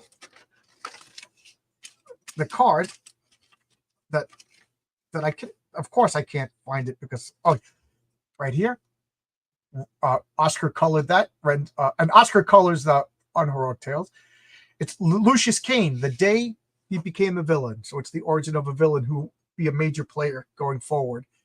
That's 8 stories. So that's 30 pages right there. Then I have 3 pages of ads and a page of a letter page. So there you go. So what is that? 34 pages for $10. Very nice. Yeah. $10. Complete stories. That's going to be my working model. Every issue is self-contained, but each issue will build on the next, because I don't feel that it's right to ask people to wait 9 months, 10 months for part 2, or worse. Now you paid $80 for a story. Comic books are supposed to be inexpensive. I was told not to say cheap. Comic books are supposed to be inexpensive, but the way the world is, I think $10 is the lowest I could go without my wife packing the bags and saying sorry, Yeah, we're looking at 48 pages for Kneel Before Doomface, unless we hit the stretch goal, and then it'll be 64 pages. There you go. Yeah, that's what I'm going to do. Next issue, I got to hit the stretch goal, because I can't afford to do this the way I'm. Let's just say issue number 1 was very expensive because I didn't know what I was doing, and I hired some people I shouldn't have hired. I did I went all out buying promo merchandise that I shouldn't have done. Until I saw this, how well it was going to sell. But I erred on the side of enthusiasm. Yeah, I got these stretch goal cards made. These were a lot of fun, and I'll show this. I could show this, but this is one of the henchwomen, And then this is the V&V stats on the back, the role-playing game that I play that inspired my comic book. And it looks so retro. It looks like it came out in the 80s. I absolutely love it. And Renzo's artwork is so cool. There's the patriarch over there that I stole from Aaron. No, these things are all right there, and it's like, it's like, yeah, we could all use them. Like, for example, another thing is so my friend Drew is doing a book called Unholy Nightmare with Aurelio Mazzara that I'm editing. But when he first pitched it to me, the main character is named the Recluse. That's what he and Aurelio came up with, and I was like, damn it, I had a villain called the Recluse. So do I. I gotta change that now. Issue 9. It's fine. Just throw a modifier in. It's the red recluse. He's the brown recluse. There you go. So the brown recluse, you're fine. You're fine. Yeah, and the recluse in Drew's is a spider villain. So it's like, it's one of those things where it's like there's a lot of these things that are right there on the surface, and you just get to them first, or you don't, or sometimes they make you come up with a better idea. Oh, I'm glad you said that, because in issue 3 I had a Batman character. The patriarch he's a Superman archetype, but he's vastly weaker and his powers are vastly different. He shares like that, to me, that archetype of Superman. Mm-hmm. In issue 3, I'm going to introduce my Batman type character. And then in issue 4, what happens when Superman and Batman meet for the first time? There's a battle, but there's going to be a logical reason why they're fighting, and there's going to have real stakes, and you're going to be like, who am I rooting for? But anyway, his original name was the Raven, because that's the character that I made up for my role-playing game. For 20 years, I've had the Raven, who was the Batman. And and then everybody was like, you can't have Raven. You can't have Raven. There's too many characters named Raven. So I fought because mine was unique and different and cool. And then I said, you know what? You're absolutely right. Once you let go of your ego, you realize. So I changed his name to the Rook. And then Jeff Johns just came out with a comic called The Rook. So Rook Exodus. Yeah. So I'm like, it's completely different, but I'm like, so now I was like, I don't want to toss this out. So I racked and I said, what is this character about? And I came up with an idea that I think is completely different than, it still owes his Batman Punisher roots, but it's not just a retheming or a repasting of Batman. He's his own original character, and it's so much better than originally it was. And I'm not telling anybody the name because I'm tired of and I already had Renzo draw some promo images of it. Like I might put a teaser in issue number 2 of next issue featuring this guy. And it's all because I've had problems and had to work out. And now I think it's a better character because of the problems. So I'm glad you said that. Yeah, no, I helped you by coming out with the patriarch. Your character's better now. Say it. Say your character's better now. Yeah, no, it is better. Normally I'm used to things being worse. So when we were doing I'll just say this and then I've got to go. I'll just tell this quick story. Oh, okay. When we were doing Darkwing Duck, we wanted to do like a super strong villain, but we wanted him to be the conceit to be that he was really small. So we created a little, tiny insect character named the Juggernaut. And awesome. That is awesome. And so we put it in the issue. We were almost ready to go to print. James had to redraw it because they came back and they said, not that he looked too much like the Juggernaut, which is who he was supposed to look like, but the approval person who didn't know comics, it's just somebody who got hired because they were in publishing and they're just doing the job. They're like, I think the helmet looks too much like Ant-Man. So can you change it? And it's like, it doesn't look anything like Ant-Man, but okay. So we changed the helmet. And then right before we go to print, I don't think we can use the name Juggernaut because it's too close to Juggernaut. And I'm like, well, what's the problem? And they said, well, Marvel has the Juggernaut. And I'm like, you own Marvel. And then they're like, yeah, well, and I'm like, and it's also a word. It's also a word that existed before Stan Lee used it for the Juggernaut. We're playing off of that. It's the Juggernaut. The whole story is built on the fact that it's called No One Stomps the Juggernaut, which is a play off of Nothing Can Stop the Juggernaut. And they were like, well, we could go back to legal and we could ask them, but it's going to take weeks. It's going to delay the book. And it's like, all right, fine. What do you want? And it's like, they'll just give us a list of other names. And so we end up going with Natmare, and it sucks. Oh, but God. My blood pressure just went up listening to that story. Oh man. Yeah, it sucks. It's not nearly as good. But Juggernaut is an excellent, fun name. But I guess I still own the name Juggernaut, and I still own that original design. I'm publishing tomorrow. I could put this in, I could put this in Kneel Before Doomface, and they couldn't stop me. Like they had a money making idea, something that could have been on shows and things like that, and instead they shoot themselves in the foot because approval people, they're just terrified of everything, and legal would rather say no than actually do the work to tell you whether or not you can do it. Err on the side of caution, which is not. Yeah, it's like, well, I could spend 12 hours researching this, or I could just say no. And that's the way that it works in corporate comics. That's the way that it works in licensed comics. I'm not even joking. That story got my blood pressure going. I was like, oh man, yeah. The Grackle.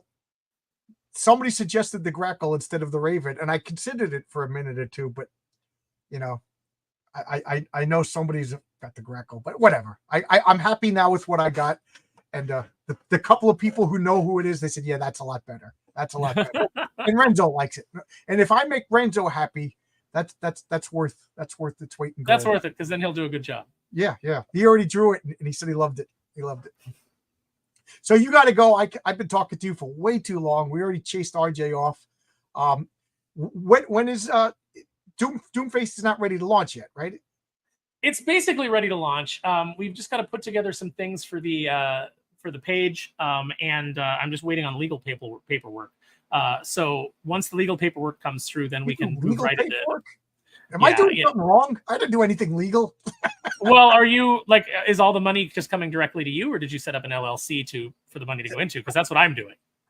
The money's in my I got an account just for the comic books, because I know me. Next thing you know, I'm like, I always wanted a copy of Brave and Bold with the first appearance of the Justice, and then get myself in trouble. So it's over there in another account that I'm not touching.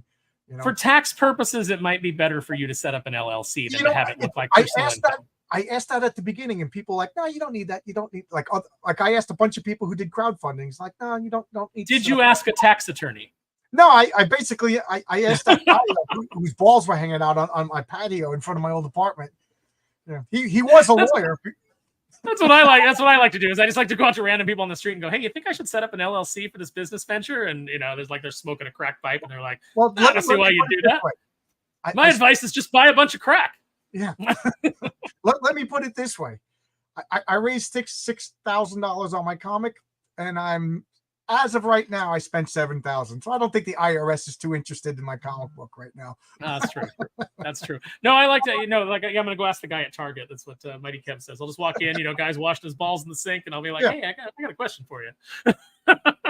You seem like somebody who would give sound business advice. Yeah. So there you go. And are you going to do one campaign? Like, are you going to be Fund My Comic, Kickstarter, Indiegogo, or are you going to be your own site? We're going to do Kickstarter. So Murphy of Crowd Control is running my campaign. She did, she's who I worked with at Merck. She's run many successful campaigns. She did a successful campaign for her own book, Damsel, which is fantastic. So she's going to run the campaign. She's going to do it through Kickstarter.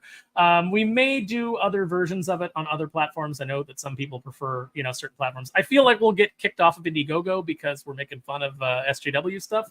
So, I figure they'll shadow ban us. But I was nervous. So I started on Fund My Comic because I trust them. And I know Luke Stone, the owner from, and I did pretty well considering I'm nobody, and it was my first campaign, and nobody knows Fund My Comic. I'm really, really happy. Then I did a variant cover on Kickstarter, and then I have another cover that I'm going to go on Indiegogo, and I'm wondering if I made a mistake, because if somebody wants this cover, they're paying $30 in shipping. You know what I mean? So don't tell anybody. Just you 70 people watching. When all three of the campaigns are done, they're all going to Fund My Comic, and I'm going to make a second chance tier where you can get all the covers. Okay? Yeah, see, that's what I think too. Is I think they'll be second. I'm undercutting my own campaigns because I'm a terrible businessman. but you know what? You're building rapport with the audience. That's one of the reasons that I'm like, if you sign up at kneelbeforedoomface@gmail.com, and you're part of that, you'll always have access to whatever perks I do or whatever exclusives I do. Say that again. I'll type it into the chat. Okay, so just sign up for the mailing list at kneelbeforedoomface@gmail.com. You will get a personal response from either Doomface or Lexi. That's the way that it works, depending on who's available. Do me a favor. I can't type. Just type it in the private chat, and I'll put it in the public chat. I want you to get as much sign up for so many reasons. I enjoy talking to you. Renzo's doing your art, and if I want Renzo to be a millionaire because this guy is. So I know. I want to make Renzo a rich man. Renzo said that to me. He goes, John, I'm going to do such a good job. You're going to become a millionaire. And I said, Renzo, if I'm a millionaire, you're a millionaire too. This because he's my partner.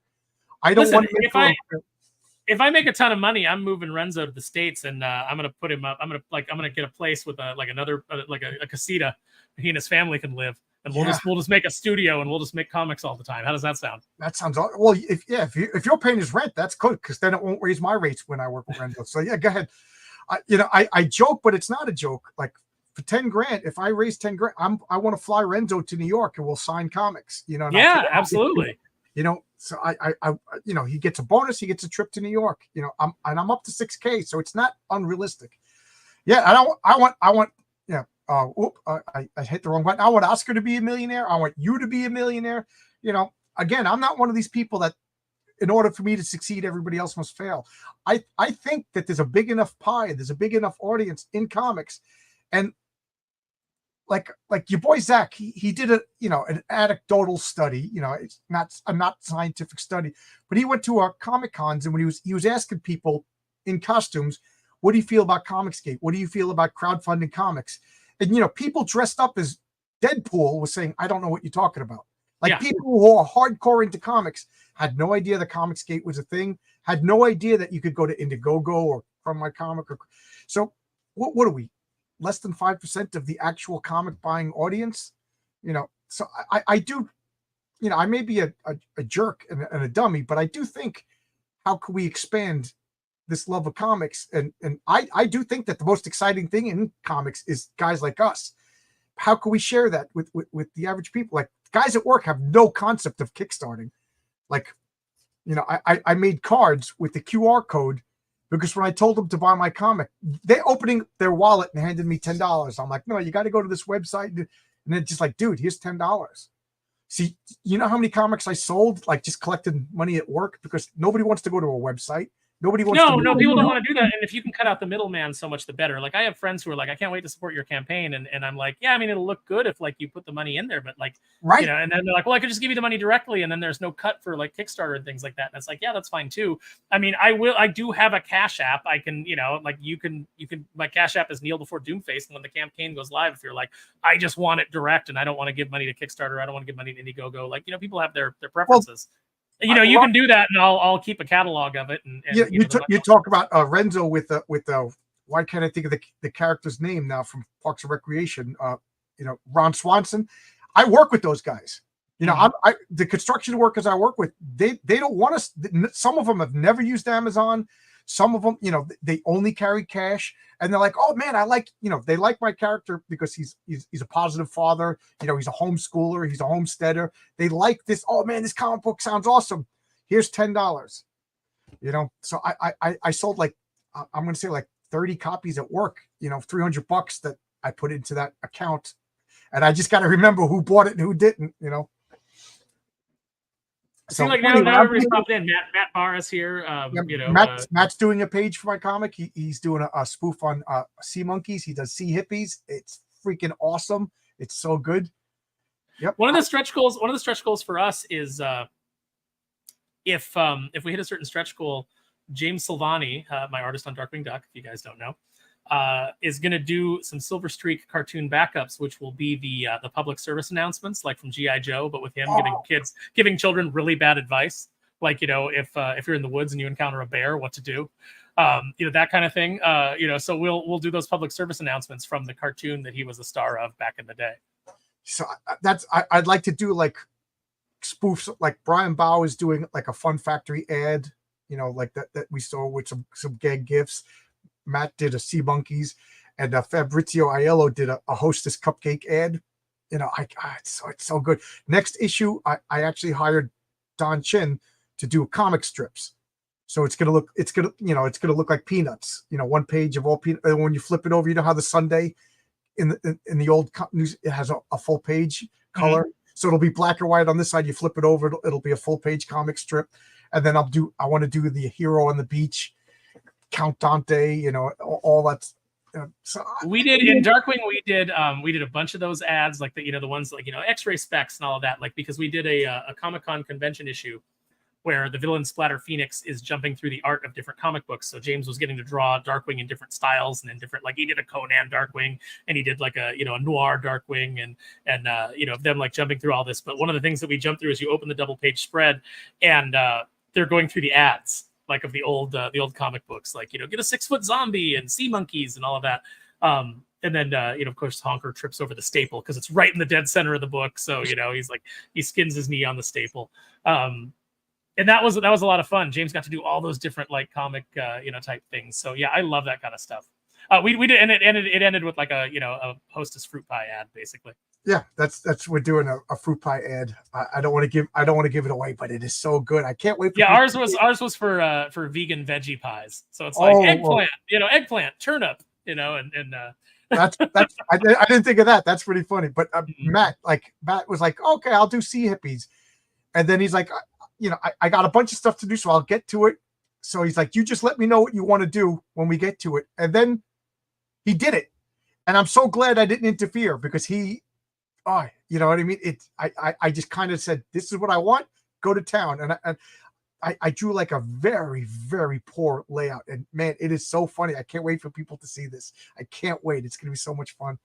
Polly is asking, is the email subscription on the site live? No, not yet. So just I'm sorry. I didn't see that. Okay. Yeah, no, just send an email to neilbeforedoomface@gmail.com. Just send it to that email address. Just send an email saying, I want to sign up, and you'll get a confirmation. There you go, neilbeforedoomface@gmail.com, and you'll get an email Yeah, join the and if you want, you could go to heroicmails@substack.com for the same thing for me. Mm-hmm. Yeah, all of a sudden my voice started to go. I guess I've been talking for hours tonight. I've been doing this all day, so I did the podcast. The podcast that I do with Wes. I was just on Verbal Riot right before I came over here. So do you enjoy going on and talking to people? I like. It's like my life is so busy and the life of a creator is so kind of like insular because you're usually working by yourself at home. I love these kind of conversations. I love coming on and doing it's like a Comic-Con panel or just a discussion out at dinner with your friends. But like anybody who wants to can come and join in. And unlike a Comic-Con panel, after 50 minutes, you don't have somebody going, you got to wrap it up so that the lesbians can come on and talk about editing, bicycle anthologies, or whatever the next panel is. Because I started this during COVID to talk to people about comic books. So and it took like 2 years before I actually had a guest. So that, that was rough, but I enjoy doing this. And I know that some people like, if I could make a comic book without promoting and talking to people, I would. So I was just curious because sometimes I feel like, okay, this guy wants to. That's one of the reasons why I like to see people's faces when I'm talking to know. Oh yeah, you get the expressions and things like that. I don't like being on camera because I've always thought like, who wants to just look at some dude? Some very average. It's some very average. You laughing, I get to see you rolling your eyes. But anyway, I got my mom. Geez, how's that for a Freudian slip? My wife made a delicious bowl of chili today, so it's been sitting here tempting me and torturing me. I got to eat it. So thanks everybody. Thanks a lot. Thank you, Chad. I can't wait to your campaign. I'm gonna back that thing. I'm gonna back that so hard. I mean, I hope everybody does. I really want to deliver something that everybody will get like a huge kick out of. I've always, in anything that I've done, I've never phoned in any project. Is this your first crowdfunding campaign? Yeah, this will be, well, it's not the first one I've been involved with, but it's the first one that's mine. Okay. Yeah, I'm I wanted to anyway just to support Renzo, but now talking to you, I'm all excited. You know what I mean? This you seem like a cool guy, and you seem like you know what you're talking about. Yeah, I think you'll get some laughs out of it. Comedy is hard. If you're confident enough to write a comedy, I like to think I'm a funny person, but I don't think I could write comedy. It's funny because it's like I don't think that I come off as very funny on YouTube. But like amongst like friends of mine, I have friends that are like, what are you talking about? You're hilarious. Like I have friends who are like, you should go up and you should do stand up. And I'm like, I don't have any material. And they're like, you just start ranting about something and you could get 10 minutes out of it. What are you talking about? I did stand up. It was excruciating. Yeah. I did an open mic once. I've only done it once and I killed, but it was just because I was in that mood and I had something that I wanted to complain about. And I went up and complained about it, I guess, in a very amusing way. People told me that I was funny, but I could have dropped dead on the stage. Like, I don't know, maybe now that I got more confidence, but like when you're 19 years old, oh yeah, that's really young. You're still all insecure from being in high school. What are you doing? I was like, oh God, I did acting for a while. And matter of fact, since this old friends have been contacting me, my old friend who he directed me, we did a failed pilot, and he sent me the video of it. I was like, oh my God. So if anybody wants to see a skinny me acting, go to my community center of John's Long Box, and you can see my terrible pilot. I'll tell you who doesn't think my book is funny is your boy Zach. It's not his type of humor. He's very polite. Like if I shoot him a page, he's like, the art is very good, and I'm like, I know it's not your thing. You don't have to worry about like offending me or hurting my feelings. Hey, John, but he thought John Delarose, this just came today, and thank you for sending me this as a bonus. So okay, so that's Overmind. I was gonna say, like, wait, I thought the Hidden Emperor was still funding. John, but that's Overmind. John has been on my channel, and one of the things I try to do is support everybody that we had a pleasant talk with. And I was like, John, I just realized sometimes you forget. Like, I meant to back it and I didn't. So I said, you tell me which one do you want me to back, and that's what he told me to back. So I'll back it. You know what I mean? And then he threw in something else. So thank you. Yeah, no, he sent me a link. He sent me a link to some stuff that I haven't had time to read yet, but I'm looking forward to it.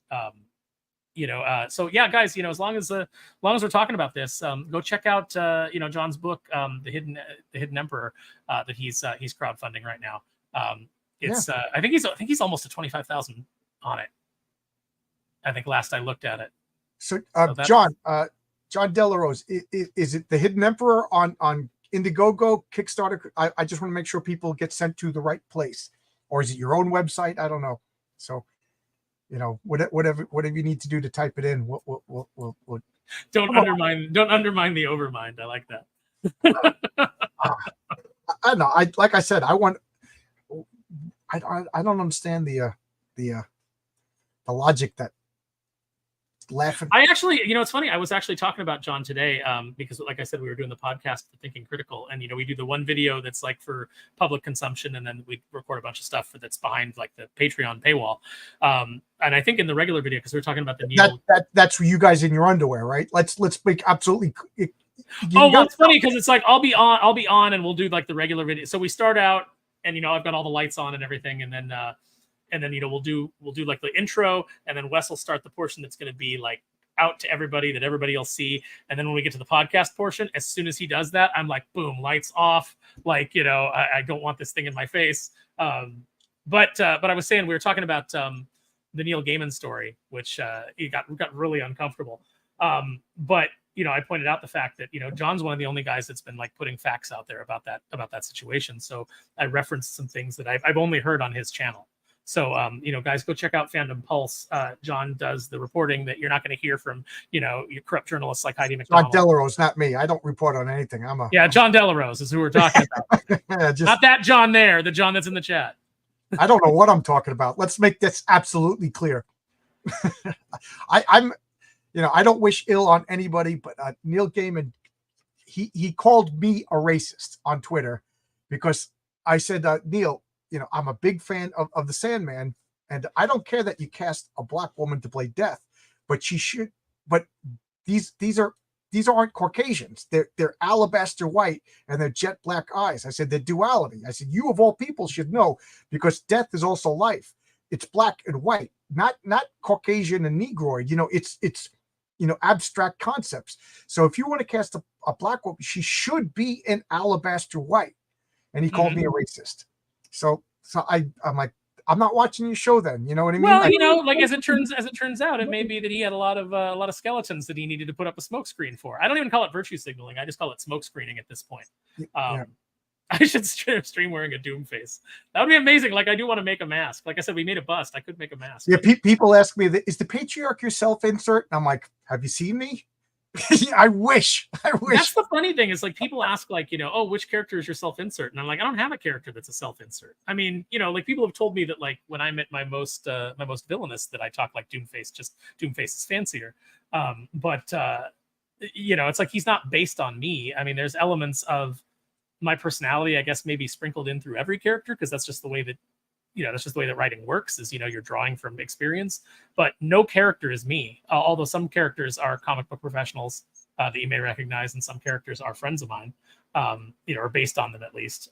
For example, Lexi is based on my very best friend, Allie. Characters are based on friends in my books. The Patriarch is based on like all my friends' dads, Mm-hmm. Yeah, like I said, there's things that Silver Streak says that are based on things that my stepdad says, but it's not based wholly on him. And like I said, Lexi is my friend, but it's more based on kind of like her attitude and like her sass and her spunk and things like that. And that was a suggestion that James Silvani made when we were kind of like batting around ideas for the character. I said I want the character to be this, and I want the character to be this, and I want the character to be this. And then he just jokingly said, oh, you just want me to draw Allie? And then when he said that, I was like, oh, wait a minute, that works. I was like, I can do something with that. And then Lexi became a bigger part of the book because I could see the way that Doomface and her could bounce off of each other in really amusing ways. I joke around because people really say it, like when I'm shocked. I'm like, there's no self-insert. Like, yeah, I mean, of course, everything's a little bit of each creator. So now I joke around, say issue 3, when you meet Augie Carmichael, that's my insert. So wait till issue 3 when you see how I see myself. It's Did you see who's in the chat now? Yeah. Roca Force for life. Yeah. I keep inviting him in, and he's one of the people that I was thinking about. He says he's not comfortable chatting. I'm easy. I'll help you. Come on. And I've got a great cover from him for Kneel Before Doomface. Rocafort is a phenomenal talent and a real stand-up guy. He did it in like 2 days. It was amazing. Like we were just kind of like talking about the idea of it, and then he like sent me a doodle, and I'm like, oh yeah, that's really cool. I really like the idea of that. And then the next thing I know, I'm getting like this almost complete cover, and I was just like, whoa, how did this happen? I gotta say yes, Mary Sue. I am a 3rd-generation Chinese virgin Roman Catholic insert. Yes. Well, I mean, you might be inside, and if you identify but that way, aren't we all a Chinese immigrant inside? I think we are. Yeah. In an ideal world. Yeah, Rocafort is awesome. I always get excited when he shows up, and I always point to him, and then like, do people know who's here? Do people know, we got the talent? So we've been talking for 2 hours, and I know I gave you an out a few times. You said you had to go. I do have to go. Like the lights are making me but I am having fun. But I'm still dehydrated from earlier. If I could name drop, Mark Miller was on the other day, and he told me I only had 15 minutes, and we talked for an hour and a half, and I kept giving him an out. I'm like, well, you're a busy man, you got stuff. And anyway, I was like, oh wow, I was like, my smile just got bigger and bigger. So yeah. He's been doing the rounds. It's been really great seeing him out there talking to people. And that's the funny thing is he's out there amongst all these spaces, amongst all these people that you're not supposed to talk to if you're in the mainstream. You're not supposed to talk to me. You're not supposed to talk to Wes. Probably not supposed to talk to you. Probably not supposed to talk to It's like because we're all Neil Gaiman's calling us all racists and things like that on the internet for our unpopular opinions. But they don't have a crowd anymore. They don't have an audience anymore. They don't have anybody that they can reach. Everybody's come over to, shows like this, shows like, like Wes's show, people like, Nerdrotic, people like, people like Critical Drinker. They're going to news sites like, like John's site, Fandom Pulse, because even if they disagree with things that we say or opinions that we have, they know that they're at least getting an honest assessment of what we think. They're getting authenticity, and they don't get that from the mainstream. You're not going to find that with Rich Johnson. You're not going to find that with Heidi McDonald. You're not going to find that with any of the mainstream kind of chill interviews. I've had battles with Rich Johnson that I just stopped and I said to myself, what am I doing this? I'm just giving myself a heart attack. Like, this guy is so disingenuous. That's the only word that I could use to describe him. He's disingenuous.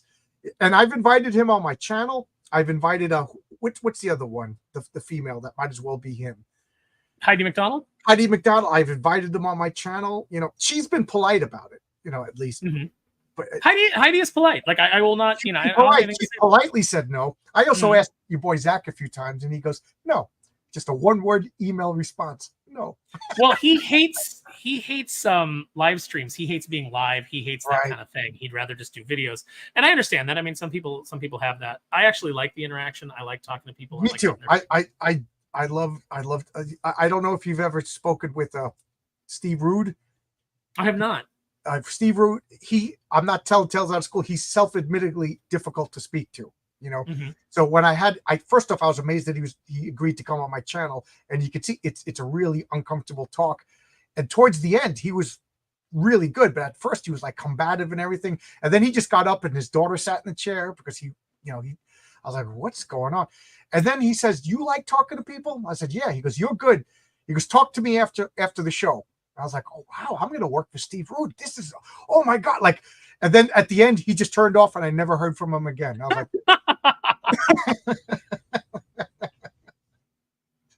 That's good. I like that.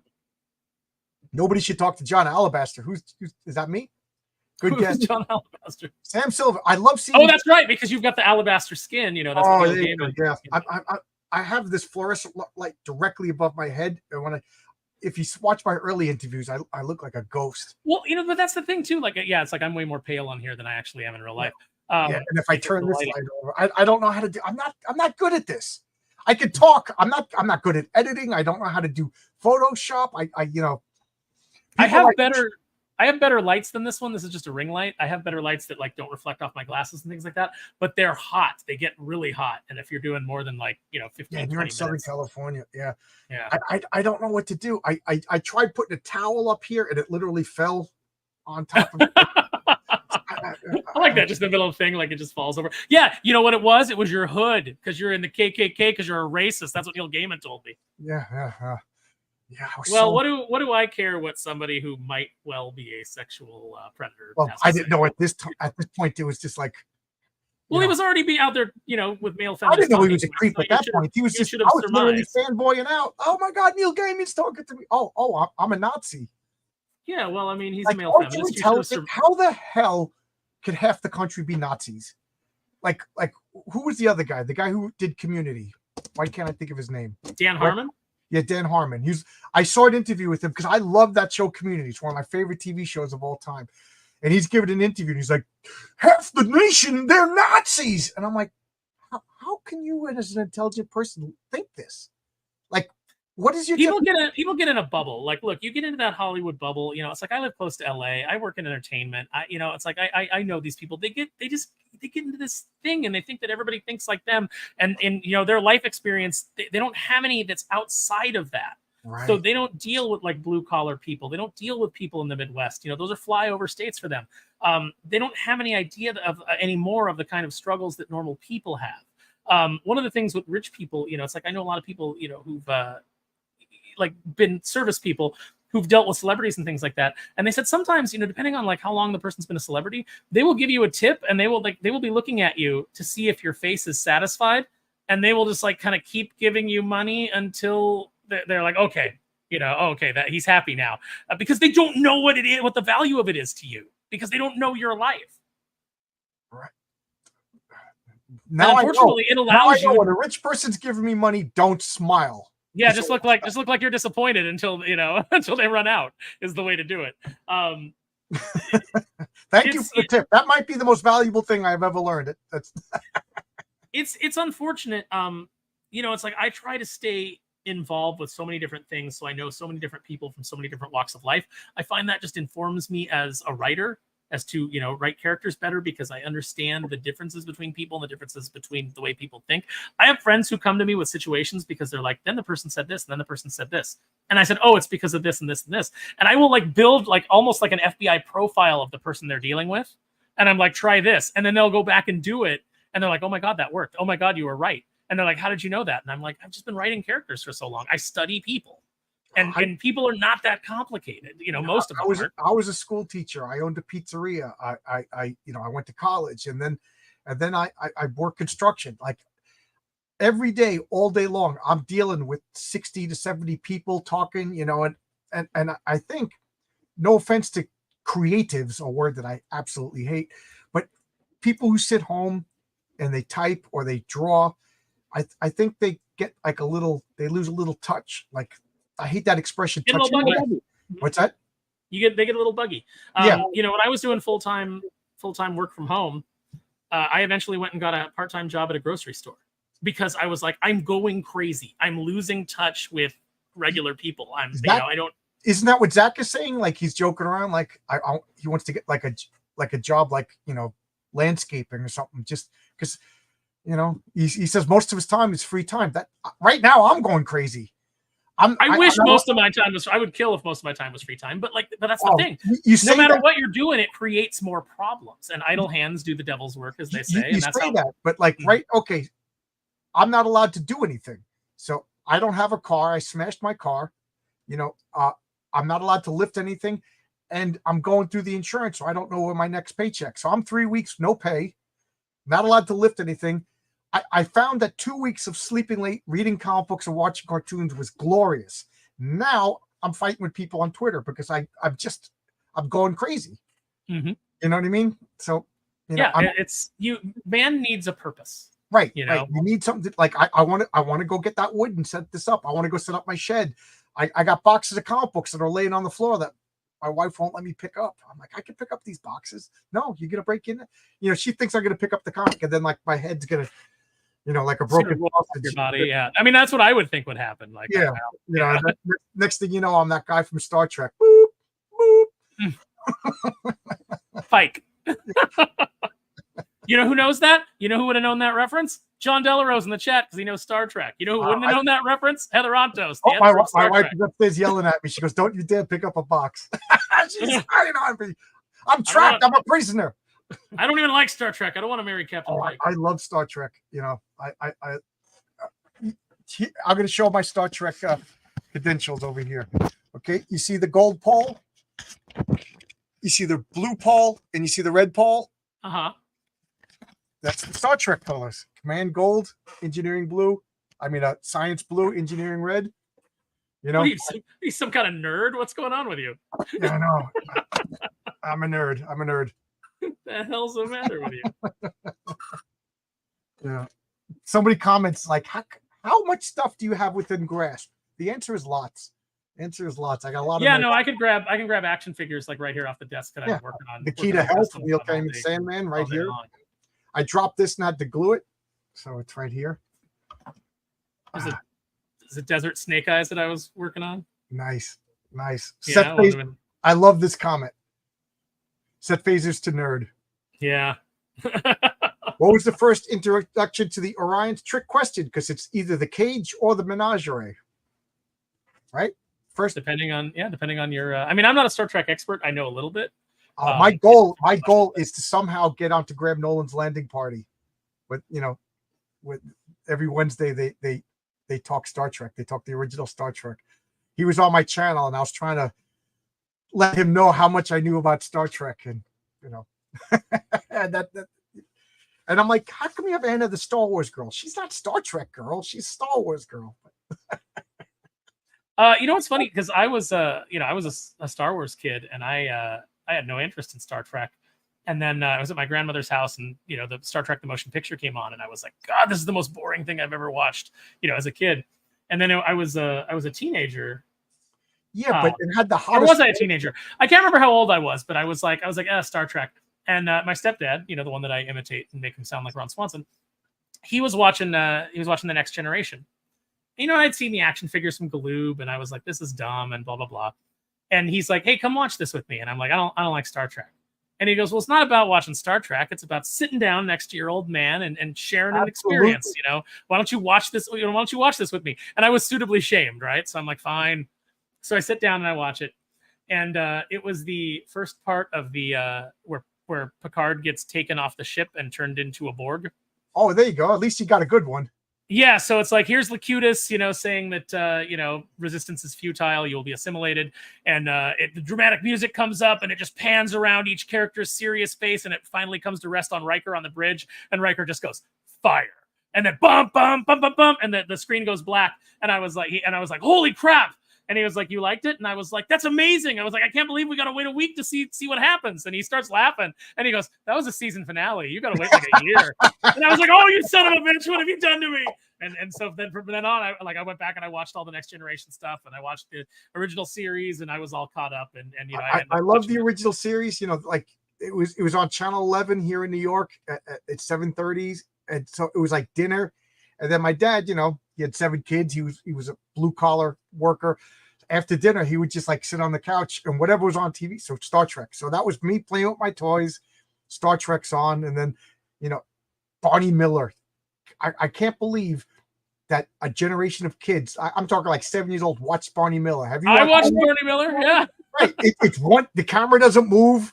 It's one set. It's, you know, and it's all talking. No act. You know, but we watched it. You know, I was like you had the I forget his character name, but you had the Asian cop that I always thought was really funny, and then I was always like Jack Wu played Jack Sue. It's a good thing. Yeah, it's a good thing they changed the name.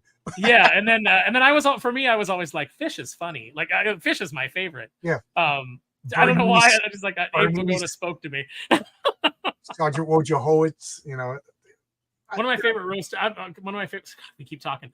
One of my favorite roast jokes. One of the roasts was when Jeffrey Ross said, "I only wish Abe Vigoda were alive to see it." And they pan out to Abe sitting in the audience, and Abe's like. That's been a running joke for like 30 years. Like he was always an old man. Like he played an old man when everybody first heard of him in The Godfather. He was already an old man, and it was like I remember Conan O'Brien making Abe Vigoda's dead jokes. You know, Saturday Night Live making. There was a website. There was a website just called "Is Abe Vigoda Still Alive?" It might still be up, and now it says no, but for forever it said yes because he was. Yeah, he died. No, he was one of those guys that was just born old, like Mark Waid, where it's like he's just looked the same from like 20 years old up through like in his 60s now. He just looks exactly, you know, like a 60-year-old man. Well, not only that, he looked like an animated corpse. Like if you play Dungeons and Dragons, you described the Lich to look like Abe Vigoda. Yeah. Oh, I thought you were saying that. I thought you were saying Mark Waid looked like an animated corpse. Mark, I don't know what he looks like. I wouldn't, if I bumped into him, I wouldn't know. You know. Ginger George Costanza. Really? Mm-hmm. That fits. That fits. But like somehow like more pale. I guess because of the ginger, you know. That probably hasn't been outside in his life. You know, he probably sits at home in air conditioning and types all day long. You know, punches holes in his wall, breaks his action. He gets angry. He's a miserable person. He's the only comic book creator that I won't buy anything new from. Because I hit that point. I used to make a lot of excuses for him because I did work with him and I did see him do some really magnanimous things. But he's a good writer. I got to give him credit. Yeah, no, you can't take that away from him. I mean, but I just, you know, what he did to Zach is unforgivable. And people don't want to hear this, but he created Comicsgate. He's the father of Comicsgate. Yeah, he absolutely is. When other people ask me, like, are you leaving Comicsgate? I can't leave Comicsgate. Not until Mark Waid lets me leave. He's the guy that gave it the name. He's the guy that created it. Like I can't stop being a Gentile until the Jews accept me as a Jew. So I can't leave Comicsgate until Mark Waid accepts me as mainstream comic book. So there's no leaving. This is a black hole, guys. We're stuck together. It's funny that you say that because I was just advocating, like when the whole Comicsgate thing was starting up, I was only like tangentially aware of it, but I had been somebody who had been out there advocating for pros acting professional and for treating the customers with respect. You know, I come from a customer. How dare you, you Nazi? Yeah, and I got a night letter from Mark Waid saying, "I'm disappointed in you, Aaron. I can't believe you become a Comicsgate apologist." And man, I wrote him this letter. I like lit into him. I was so pissed off because I was like, you know what you're doing, Mark? You're literally driving people to Comicsgate. You're putting them in the car and you're driving them there and you're pushing them out. Yeah. That's what you're doing. That's what you're doing with customers. You are ruining the comic book industry. Can you get Mark Waid on my channel? I would love No, you can't get Mark Waid on any channel where he'll be challenged. He's got to be in his echo chamber. I actually went to a comic convention to meet Heather Ontos. I gave her my card. How funny is that I gave Heather Ontos a card to my crowdfunder for a comic book called The Patriarch, and I invited her on my channel. You know, and you would be fair. You would be fair if she came on. You would be fair and you would be polite. Well, I don't want to do gotcha, and I don't want to be mean for the sake of being mean. And what good is if she comes on the channel? I'm like, you dumb whore. She's going to turn off. But I would like to think that I could be a good ambassador, because at work, I'm an electrician. We gotta the plumbers hate us, the carpenters hate us, and we got to work together. If we're doing this, then they're literally wasting thousands of dollars for us to be. So they send me out to talk to them. I've had guys that were ready to fight, and by the end of the conversation, guys would pat me on the back. You need that electric pallet jack. You got that. You're okay, dude. That's the value that I bring. So I would like to think if Heather Antos was on my channel, if she was not combative, I think I could get her to understand our point of view. Mark Waid, I don't know. Even if you don't get her to understand the point of view, like this has always been like kind of my thing, is like a lot of these fights that break out in comics, like or break out online, or very much because it's online.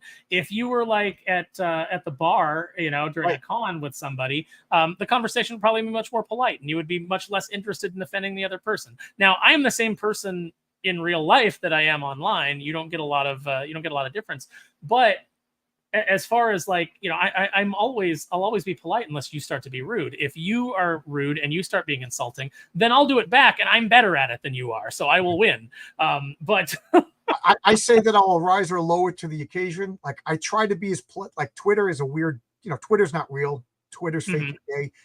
But like I'll never start the mean stuff, with the exception of like 2 or 3 times, which I'm totally embarrassed by, but I try not to. But I will degenerate into nonsense if you're like, I won't start it until I do. Yeah, I won't start it until I start it, and then I regret it instantly. I'm like, look, now it's more blue. Like now everything's more blue. That's weird. No, but like it's like I would be perfectly polite to Heather if I ran into her at a con and we started talking. I was perfectly polite. I talked to her, I shook her hand. We took a photograph together. Mm-hmm. But giant world peace. Yeah, not this week. Believe me, not this week, Kim. Like, look, we can disagree, and I would, like if she was on a show like this and you interviewed her, you could say like, well, give me your point of view instead of like in little snarky tweets. Like, let's talk about this. Let's have a long form discussion, like the other one. I had Fabian Nicieta on my channel. I was polite to him. He was rude to my face, and I was biting my tongue, and he just wouldn't hear it. So I gave up. Like, but he came on. I'm gonna have to watch that because yeah, he's the only, like, I try to have a policy. If you've been a guest on my channel, I don't want to fight with you. I want to back your book. I wish you the best. He's the only one that I'm like, dude, I don't. John Delarose actually did a story about him. He told me to stick a comic book up my ass. If John I remember that. Yeah, that was me. If John is still in the chat, he'll hey. It's it's like I made this point on Thinking Critical. This is the last thing I'll say, because I remember when I was like, okay, at 7 we'll end, and now it's 7:45. Yeah. This is the last point I'll make. I got nothing to do till probably the 3rd week of September when I'm ready to go back to work. So I'll talk till September if you want. All right. Well, I'll come back on because we'll be launching Doomface before then. If we're not, dear God, help me. That paperwork's taking You're forever. always welcome to come back. But I was saying that, like, I don't imagine that Jimmy Palmiotti's politics are much different. Personal politics are much different than Mark Waid's. The difference is everybody loves Jimmy. And it's just because it's how Jimmy carries himself. It's who Jimmy is as a person. It's the fact that, like, Jimmy will defend what he thinks. He will fight for what he believes. He'll make no bones about it. But at the end of the day, he's still like a good guy about it. Like, he still like seems to actually care about the readers and care about people, even if he disagrees. He knows we disagree, and he's come on with his wife. He's a great guy. You know what I mean? Like, wouldn't you want to get a beer with Jimmy Palmiotti? Like, don't you think getting a pizza and a beer with Jimmy Palmiotti would be a great night? But I think the difference is that Jimmy likes people. Right. And he likes conversing with people, and Mark Waid doesn't. Mark Waid told me as much on a plane. He was like, I put my headphones in so I don't have to talk to anybody. I don't like people. And I was like, oh, okay, great. I thought you were telling me that you were stuck sitting next to him for 6 hours on a plane. I was excited to sit next to him at first. It was like, Kate was like, I put you next to Wade. And I was like, oh, wow. Like, that's cool. I can have a conversation with him. I loved his Cap run. I loved his Fantastic Four book. Like, I could just sit and, and like, kind of like learn from him in the industry. And it was just like, he doesn't want to talk to anybody. Billy so Tucci. It was like, it's like, maybe it was just me, but. Billy Tucci. Oh, yeah, Billy Tucci. Yeah, Billy Tucci's a great guy. Aaron Lopresti's a great guy. All these Yeah. people that are maligned, like so many of them are just like great, great people that like will still talk to anybody and be polite and like, okay, like look. So, Aaron Lopresti's sitting there. He's a conservative. He's a Christian, and here comes Mark Andreyko, and Mark Andreyko is a big gay liberal, and they get along fine because Mark isn't a crazy person, and neither is Aaron. And Mark, it's like Mark wrote Manhunter, which is a comic that is criminally underrated. Man, I love that comic. A lot of Mark's work is criminally underrated. Yeah. He came on and he actually made Kathy Kane more altruistic than she had ever been. People were upset because he broke up her and Maggie Sawyer, but the reason that he gave it, was like self-sacrificing, and that's the first time that I think that that character had ever done anything like that. So there's a lot of things that Mark has written that he's not gotten enough credit for. Mark, he wrote Obsidian, who was Alan Scott's son, as the first gay DC character, and the world didn't end, the world didn't riot. No, because he's a good writer and he made a 3-dimensional character that. And he did it in a way that like it felt natural, like it didn't. Not only like it, because the character was a cipher. Let's be honest. So he filled in the blanks. He didn't erase. And then insert, you know what I mean? And I always find it so funny that DC erased that character to make Alan Scott gay. So they got rid of their first how do you say canonical or canonical? Yeah, canonical. I'm canonical character. Cannoli. Yeah, they got rid of their. Let's talk about cannolis. That's more important. Cannolis are better. You live out in LA. You don't get good cannolis. Come on. I don't get no good cannolis, but I will be in New York for New York Comic Con, and I'm looking forward to getting a. If you go to Comic Con, that's in October. I'm hoping to be healed up, and I'm hoping to be back at work, so I'll have my train ticket. I'd like to, I don't know if I'm telling tales out of school, but there's a couple of people that said let's hang out after Comic Con. So yeah, I would love to. I love and.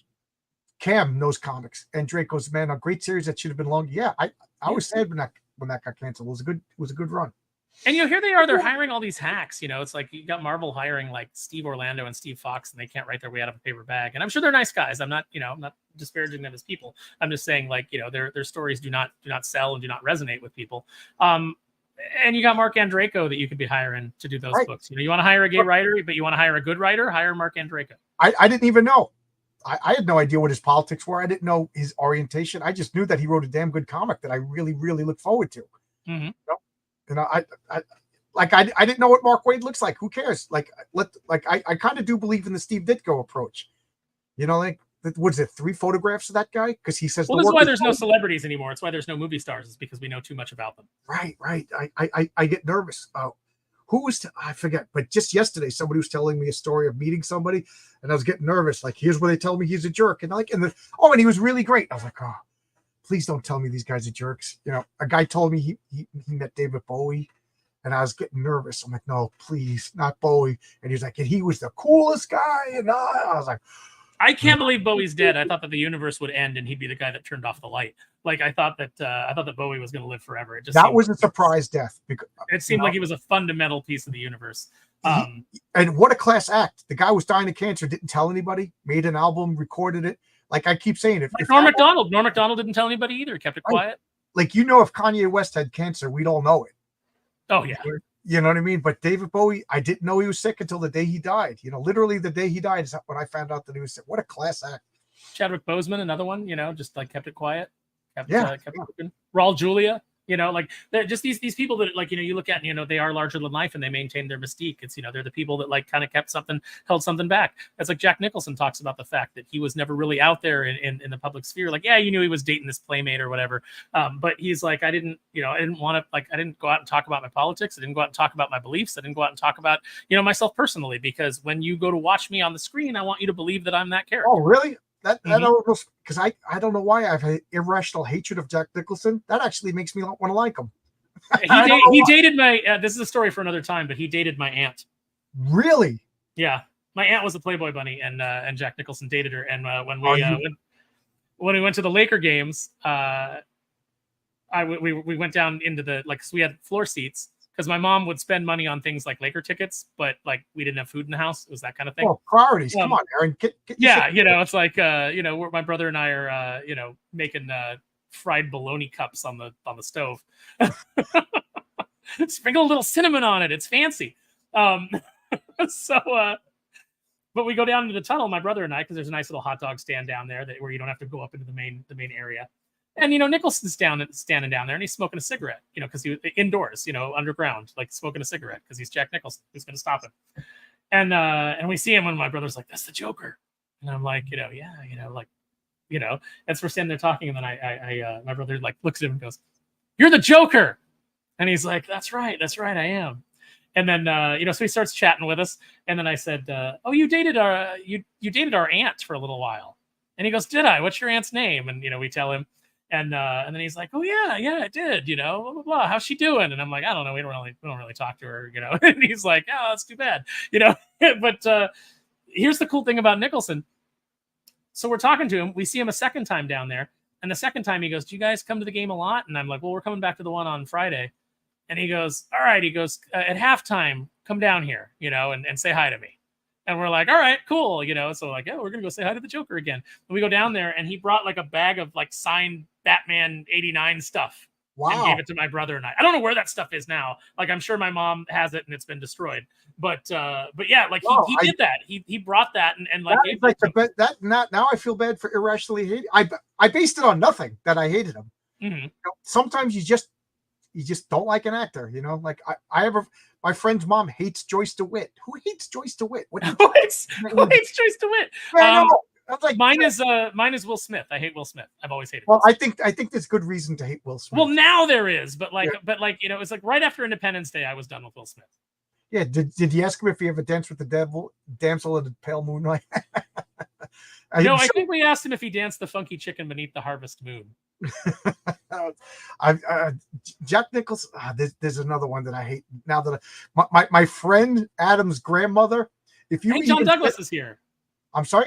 John Douglas. Love John Douglas. You get a lot of people that I know.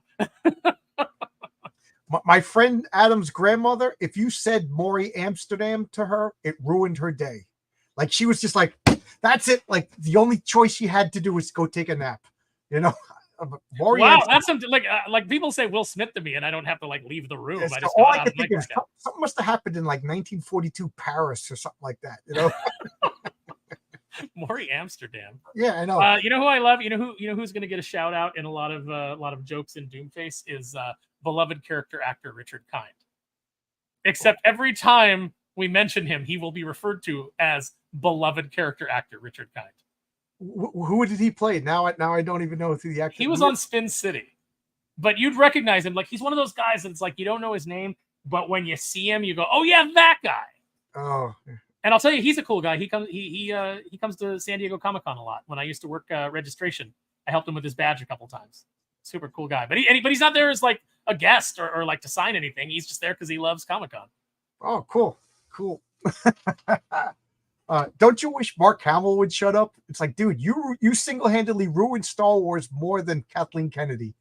I wanted all I ever wanted from Hot Toys was a Dark Empire Luke. And they finally announced it, and I didn't buy it because I was like, well, I mean, I hate Mark Hamill now. He's ruined Luke Skywalker for me because he's just such an a-hole. I don't care. Like, look, I get that like actors are going to be super liberal, and I get that they're going to have like different opinions, or they're even going to have some crazy opinions, in my view.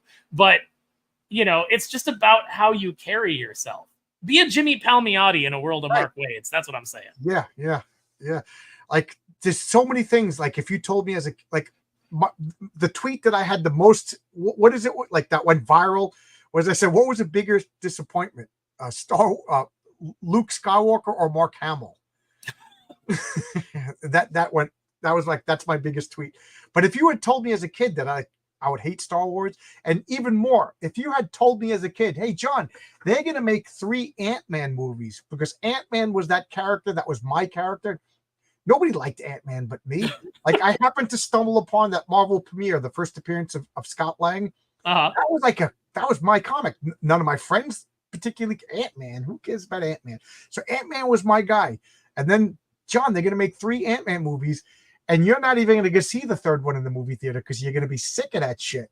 Like, no, I would have bet like all my baseball cards or something as a kid. You're wrong. That's impossible. If someone would have told me that, like, hey, they're going to put Taskmaster in a movie, And it's gonna suck and you're gonna hate it. I would have been like, there's no way that could ever be possible. But you know what? They sound, well, there's so much history of Hamill being cool with fans, Cam. There is so much history of that. But he didn't ask you who you were voting for. Now he would ask you, and then he would treat you, a different way depending on how. This is the sickness of making politics your god. Right. I believe that in every one of us there is a God-shaped hole. And if you don't fill it with what is supposed to be there, you fill it with something. You fill it with greed, or you fill it with money, or you fill it with politics, or you worship something, even if it's just yourself. Mark Hamill's God is clearly the Democrat Party, and what a God to worship, huh?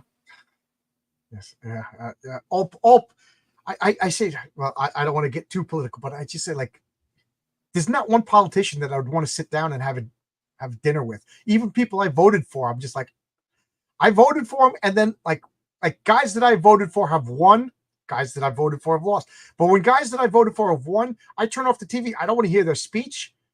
I remember hanging out with one of my friends, and he hated the guy I was voting for, and I hated the guy he was voting for. And we're watching on election night.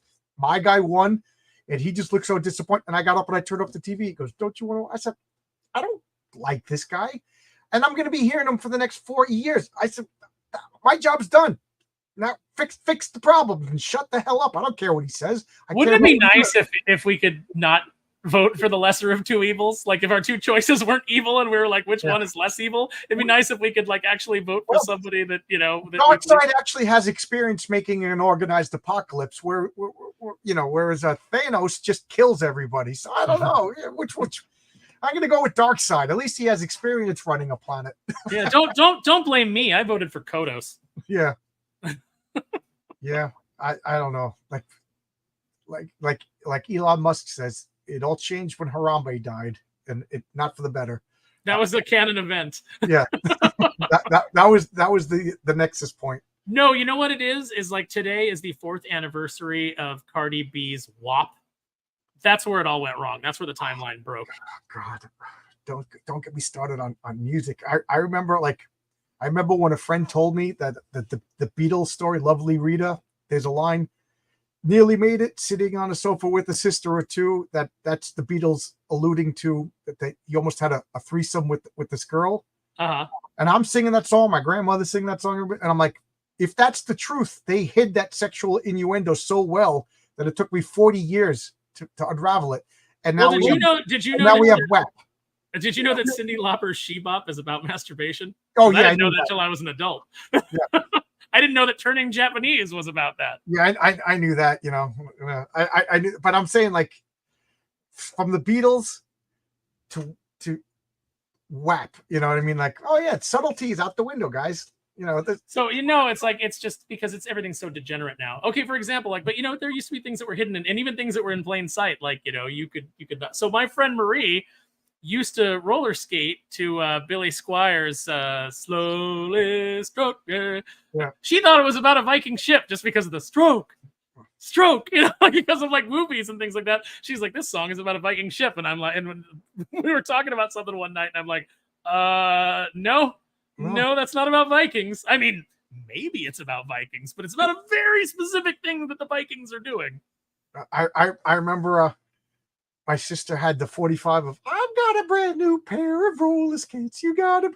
And my mother picked it up and said that we're not listening to that filth. And for 30 years, I'm like, why? And then one day I'm like, oh, you know what I mean? Wait, is that song about sex? I've got a brand new pair of roller skates. You got a brand new key. Why don't you bring them over and we'll try them on to see, it's about peepees and nays. But why are they brand new? Because she's a virgin. Okay, but why can't it just be about roller skates? I don't know, but my mom said it was dirty, and she Why have you? Oh no! Why have you taken this from me? Why have you taken this from me? Aerosmith. I thought this guy maybe found true love in an elevator. You get into the elevator, you turn around, there's a beautiful woman. The elevator opens, you're engaged. I don't know. Thanks a lot, Cam. You ruined everything. I found true love in an art gallery. You know, what's the skyrockets in flight, afternoon delight? You know, it's not about toffee. No, it's about going home in the middle of the day, having Watching Price is Right. having some dirty sex, maybe a Reuben, Reuben sandwich. Yeah. Yeah. Oh God. Yeah. And now there's no subtlety, you know. And then the worst thing about WAP was having Ben Shapiro opine on it. I was like, oh God, just stop. Just kill me now. It won a Grammy. If that doesn't show you how just absolutely society is ready to fall, I don't know. Like these are the last days of the Roman Empire. We just got to decide who the Mongolians are. Right. Well, this goes back to what we talked about at the very beginning of today. Did I say the Mongolians? That's pretty well China. Yeah. The Huns. The Huns. This goes back to what we were talking about. Like, nobody's telling me what I could do with my comic book. It's all mine. I create the limitations, and I have some sexy characters coming up. And there's a little devil in me, like, have Renzo draw them naked. They're beautiful. Renzo draws beautiful women. You know what I mean? Like, but I don't want to do that. You know what I mean? But you know, I think it would be a poor choice. I think it would be an easy choice, and I think it would be it would lessen my comic if I did that. Well, you don't want to denigrate your heroines either. Like this was one of the huge. But I'm saying that's what WAP is. I'm going to write the filthiest thing because there are no limits anymore. Well, I mean, look you got to look at the messenger too. Cardi B is gross. She's gross, and her song is gross, and you know, like, so, you know, that's what it is. Yeah, no, but like, you don't want to denigrate your characters. One of the big problems I had at Merc is, you know, it's like, oh, you're doing these nude covers with Miss Meow, or she's topless or whatever, and I'm like, why are you portraying your heroine that way? I was actually going to write a story where it was going to be one of her clones that that had gone evil and was doing all this stuff, so that all of those covers would make sense within a story context, and you never actually saw the real Miss Meow in that light, but never really got around to it. And then it just got more and more graphic as they got more and more desperate for money. But it's like, yeah, why would you portray your heroines that way? You know, with Kneel Before Doomface, you know, Lexi is a very sexy character. Twilight is a very sexy character. But we're never going to portray them that way. I don't want to denigrate my characters that way. I want them to have some virtue. You know, even the villain characters are going to have, you know, some level of maintained virtue. I don't want to appeal to that lowest common denominator. I don't want that crowd. I want to make something better. I want to leave the industry in a better place than I found it. And, you know, when you've got guys like Sean Hidachko out there who are just essentially pornographers, they're doing a disservice to the comic book industry. So that's why I will never finish that Catfight series for them, and I will never work for Sean again, just because of that belief. You know, it's like I wrote a very dark psychological story about trauma and PTSD and you know the things that went into this female antagonist that they had, and he turned it into a you know, a book with a porno cover, and it's gross, and I don't want a part of it. So, you know, I'm also not a prude. Like I like Love and Rockets. They have some nudity. But I will say that the last couple of years of Love and Rockets is getting even weird for me. But you know, I was there from the beginning.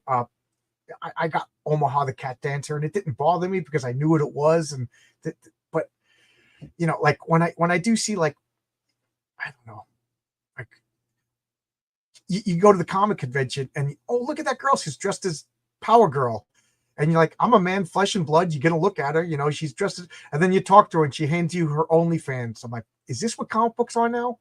Yeah, it's so disappointing because you see like these really pretty girls, you know, and they're doing great cosplay and things like that, and you're like, oh man, you're really talented, your costume's really good and everything, and you know, you're beautiful, you really embody this character, and then it's like, oh yeah, and here's my OnlyFans, and you're just like, ugh. Yeah, and I'm like, oh, I fell for it again, and I'm gonna fall for it in 5 more minutes because there's another beautiful girl, and I'm a weak man, yeah. But I don't know, I've been a vocal. I kind of stopped since I did my campaign because I don't want the backlash. But I've been vocally bad mouthing cosplay for years, and I've caught a few people getting mad at me, and because like you're not into comics, you're not into comics, and if this was the '80s, you'd be a cheerleader. You know, you know, I have a lot of friends who are cosplayers, and I have a lot of respect for the craft of cosplay. And I think everybody has a different entry point into the hobby. Like, look, I'm just glad, like, you know, Aaron Lepresti and I were talking about, like, man, remember coming to Comic Cons, and they were just absolute sausage fests, and there were no women anywhere. And you know, and it was like, yeah, you know, it's nice that things have changed. It's nice to see that, you know, women are coming to these shows, you know, whether they're with their boyfriend or whether they're just going, you know, with their girlfriends to have a good time. And everybody has a different point of entry. So it's like, yeah, you know, that girl's dressed as Shadowcat. And I've seen guys who are like, she doesn't know what Kitty Pryde's first appearance is. And I'm like, well, so what? You didn't know what Kitty Pryde's first appearance was until you did.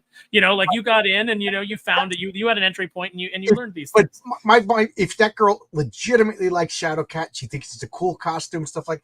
But like I said, I'm talking about like girls like, I just want attention, and this is a way to sell my OnlyFans. Like, no, oh, I mean, yeah, I mean, yeah, it's not, I don't respect that, but you know, oh wow, another Harley Quinn. Oh wow, another Harley Quinn. You know, like I was at the last Comic-Con I went to. There was a girl dressed as Mystique.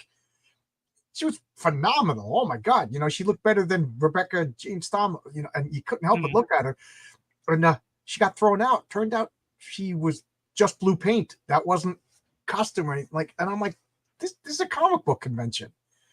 You know, yeah, it's not a nudist colony. Right. Now, hey, that sort of thing, you know, you can do that sort of thing at Dragon Con, but not here. Oh, they do that at Dragon Con? Oh, Dragon Con.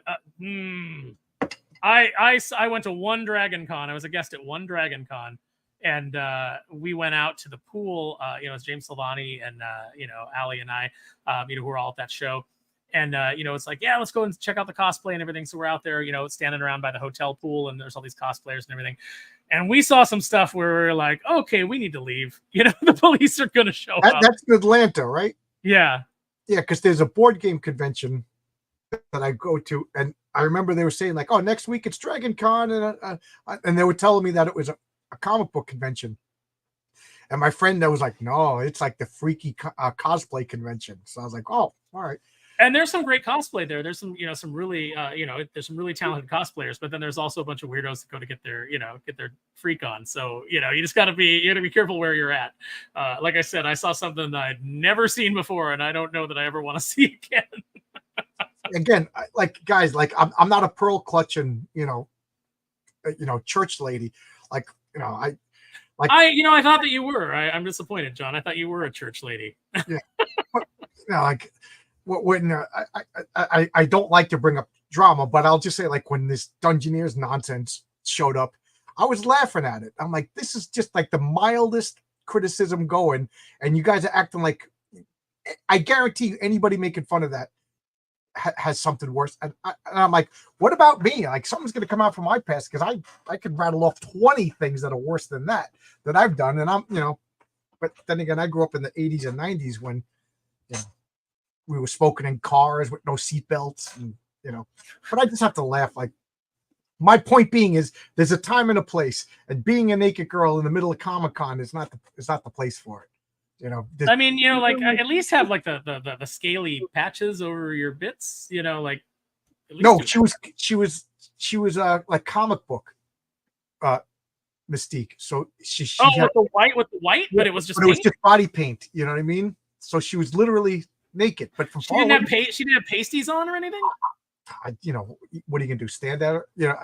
Yes, that's what you're gonna do, because obviously somebody did. Because, you know, if she's fully naked, yes, you're gonna stare at her. That's what's gonna happen. You know, if a fully naked person walks into McDonald's, you're gonna be like, what? And you're gonna stare. That's just human nature. It's like, this is not supposed to be happening right now. And get back to what you're saying about these people who don't know about like Marvel Comics. Matt Barr and I have like a running joke, like, oh, you want to work for Marvel? So I'm the boss. You come in, you sit down. Like, oh, okay, Aaron Sparrow, let me see your comic collection. That's the first question I ask. You're like, what? I'm like, let me see your comic collection. And I'm not talking about this Kindle nonsense. I want to see pictures of long boxes with ear-dogged comics, stuff like. I don't have. I mean, I don't carry that. I don't carry that with me. I know, but if I would go to Marvel, I would bring my picture of my comic collection. You know okay, what I mean? Well, you need to let me know that you're going to ask for that beforehand, like, so at least like right when before I hire leave, you. so You better have a picture of your comic collection. But you know what I mean? Like, show me that this is important to you. Like, I don't want to be like, what's your like? And Zach always says it, and Zach's 100% right. Like, what was your first comic book? My Fantastic Four 184. That was the first comic book I ever bought. The first comic book I ever read was Justice Society, Justice League Team Up, which was the first appearance of a Power Girl, You know what I mean? I could tell you these things. I remember specifically the first comic I read, the first comic I bought. And then when you say to people, "Oh, really? What was your first comic book?" and they start hemming and hawing and stuff, they're phonies. You know, they're phonies. Like I can tell you the first Marvel comic that I mean, I didn't buy it with my own money, but my grandma brought me a copy of Star Wars #7. She's like, "You like Star Wars? Here you go." This is my first Marvel comic. You know, from there, I mean, I can tell you where I started with X-Men. I can tell you where I started with G.I. Joe. G.I. Joe is what got me into, you know, the larger Marvel universe, because I started reading G.I. Joe because I like the toys. And then I started seeing ads in the background, like, well, who are these X-Men characters? So I went and I branched out into that, started buying back issues, you know, as soon as I found out that comic shops were a thing where you could find those. Like, I can tell you all those stories. Yeah. I can tell you the G.I. Joe issue that changed my life, and that was G.I. Joe #16, Night Attack. That was the one where I was like, this is what I want to do. This is what I want to do with my life. I want to collect these comics. I want to make comics. I want to do this. You know, I can tell you all that, you know, and I can tell you that, like, I started out, the very first exposure to comics I had was going to my great grandmother's house, and her neighbor had a box of Archie digests and DC's Sugar and Spike that she gave me. I can't tell you which specific volumes because there were a bunch of them, but I can tell you some of the stories that I read. Yeah. I can tell you that I read that Jughead was a superhero, and the way that he transformed was saying, you know, it's your eeny beanie, you know, something beanie pointing toward the sky. I can tell you that. Tony Grigo, his first comic, I got Twisted Tales #4. It had Richie Corbin. How disturbed are you now? Because that's a freaky way to begin comics. Those Twisted Tale comics. I was well into comics when Twisted Tales came out, and those were like, we stumbled upon something dark. So if that was your entry into comics, man, God bless you. I remember going to this dime store called Newberry's, and they had those bags of like 3 comics, but the bags were resealable. So I would sit there on the floor and I would open all of them and I would go through and I would put together like all the books that I wanted. You know, it's like I was still paying for them. I was still buying 3 comics and paying me the recommended amount. But like I was going to make sure that I wasn't getting any crap. Oh, wow. I remember going to Playworld and they would have an end cap with comics, with 3 comics in. You know, and like, oh, Avengers, and then you flip it over. Oh, Defenders. I wonder what's in the middle. And then you buy it, you open it up, and it's just like Richie Rich. Yeah, I was always taking those Richie Riches out and being like, no, I was never. It's funny because I ended up working on a Richie Rich series at Ape Entertainment, but it was like a reimagining of it that was pretty good. Yeah, I was never a Richie Rich fan. I was like, Richie Rich, Casper, get out of here. I'm you know what I'm putting in the middle? Femforce. That's what I'm putting in the middle. Those girls are hot. My mom can't see. Yeah. Yeah, you know, it's like I remember because it was like you know, because the artists on Femforce would always like draw the nipples on the characters, like, you know, the skin tight outfit, but they'd make sure you knew where the nipple was. And you know, as a teenage boy, it was like that's the sort of thing that fires your imagination. I had Bill Black on my channel a couple of weeks ago. You know, he unapologetically, yeah, I make comics that I want to read, and I want to read about big sexy girl. You know, I think him and Russ Myers would have gotten along if they ever met. Well, John, this has been a lot of fun, but yeah, I'm dying to eat this bowl of delicious chili, and I'm trying to be polite, not eating it, but my stomach is making noises. And wow, I can't believe we've been talking for almost 3 hours, man. That's been a lot of fun. I nervous before people come on, like, will we stumble? Will it be fun? This was a pleasure, man, and you're welcome to come back whenever you want. All right, man. I will hit you up because I had a blast. And thanks to the chat. You guys are great. By the way, Halloweener, if you're still here, you had a lot of stuff in there that cracked me up tonight. A lot of clever, really clever, you know, bits that you were doing. So thank you for that. Thank you to everybody. You guys are great. Yep. And remember RJ, he was with us, right? That wasn't a dream, right? RJ was in this. I don't know who that is. I don't know who you're talking about. But thanks a lot, guys. Yeah. I'll see you. My next schedule is Friday, 8:00. It's clobbering time. Original X-Men versus the original Doom Patrol. Thanks a lot. Bye. Have a good night, guys.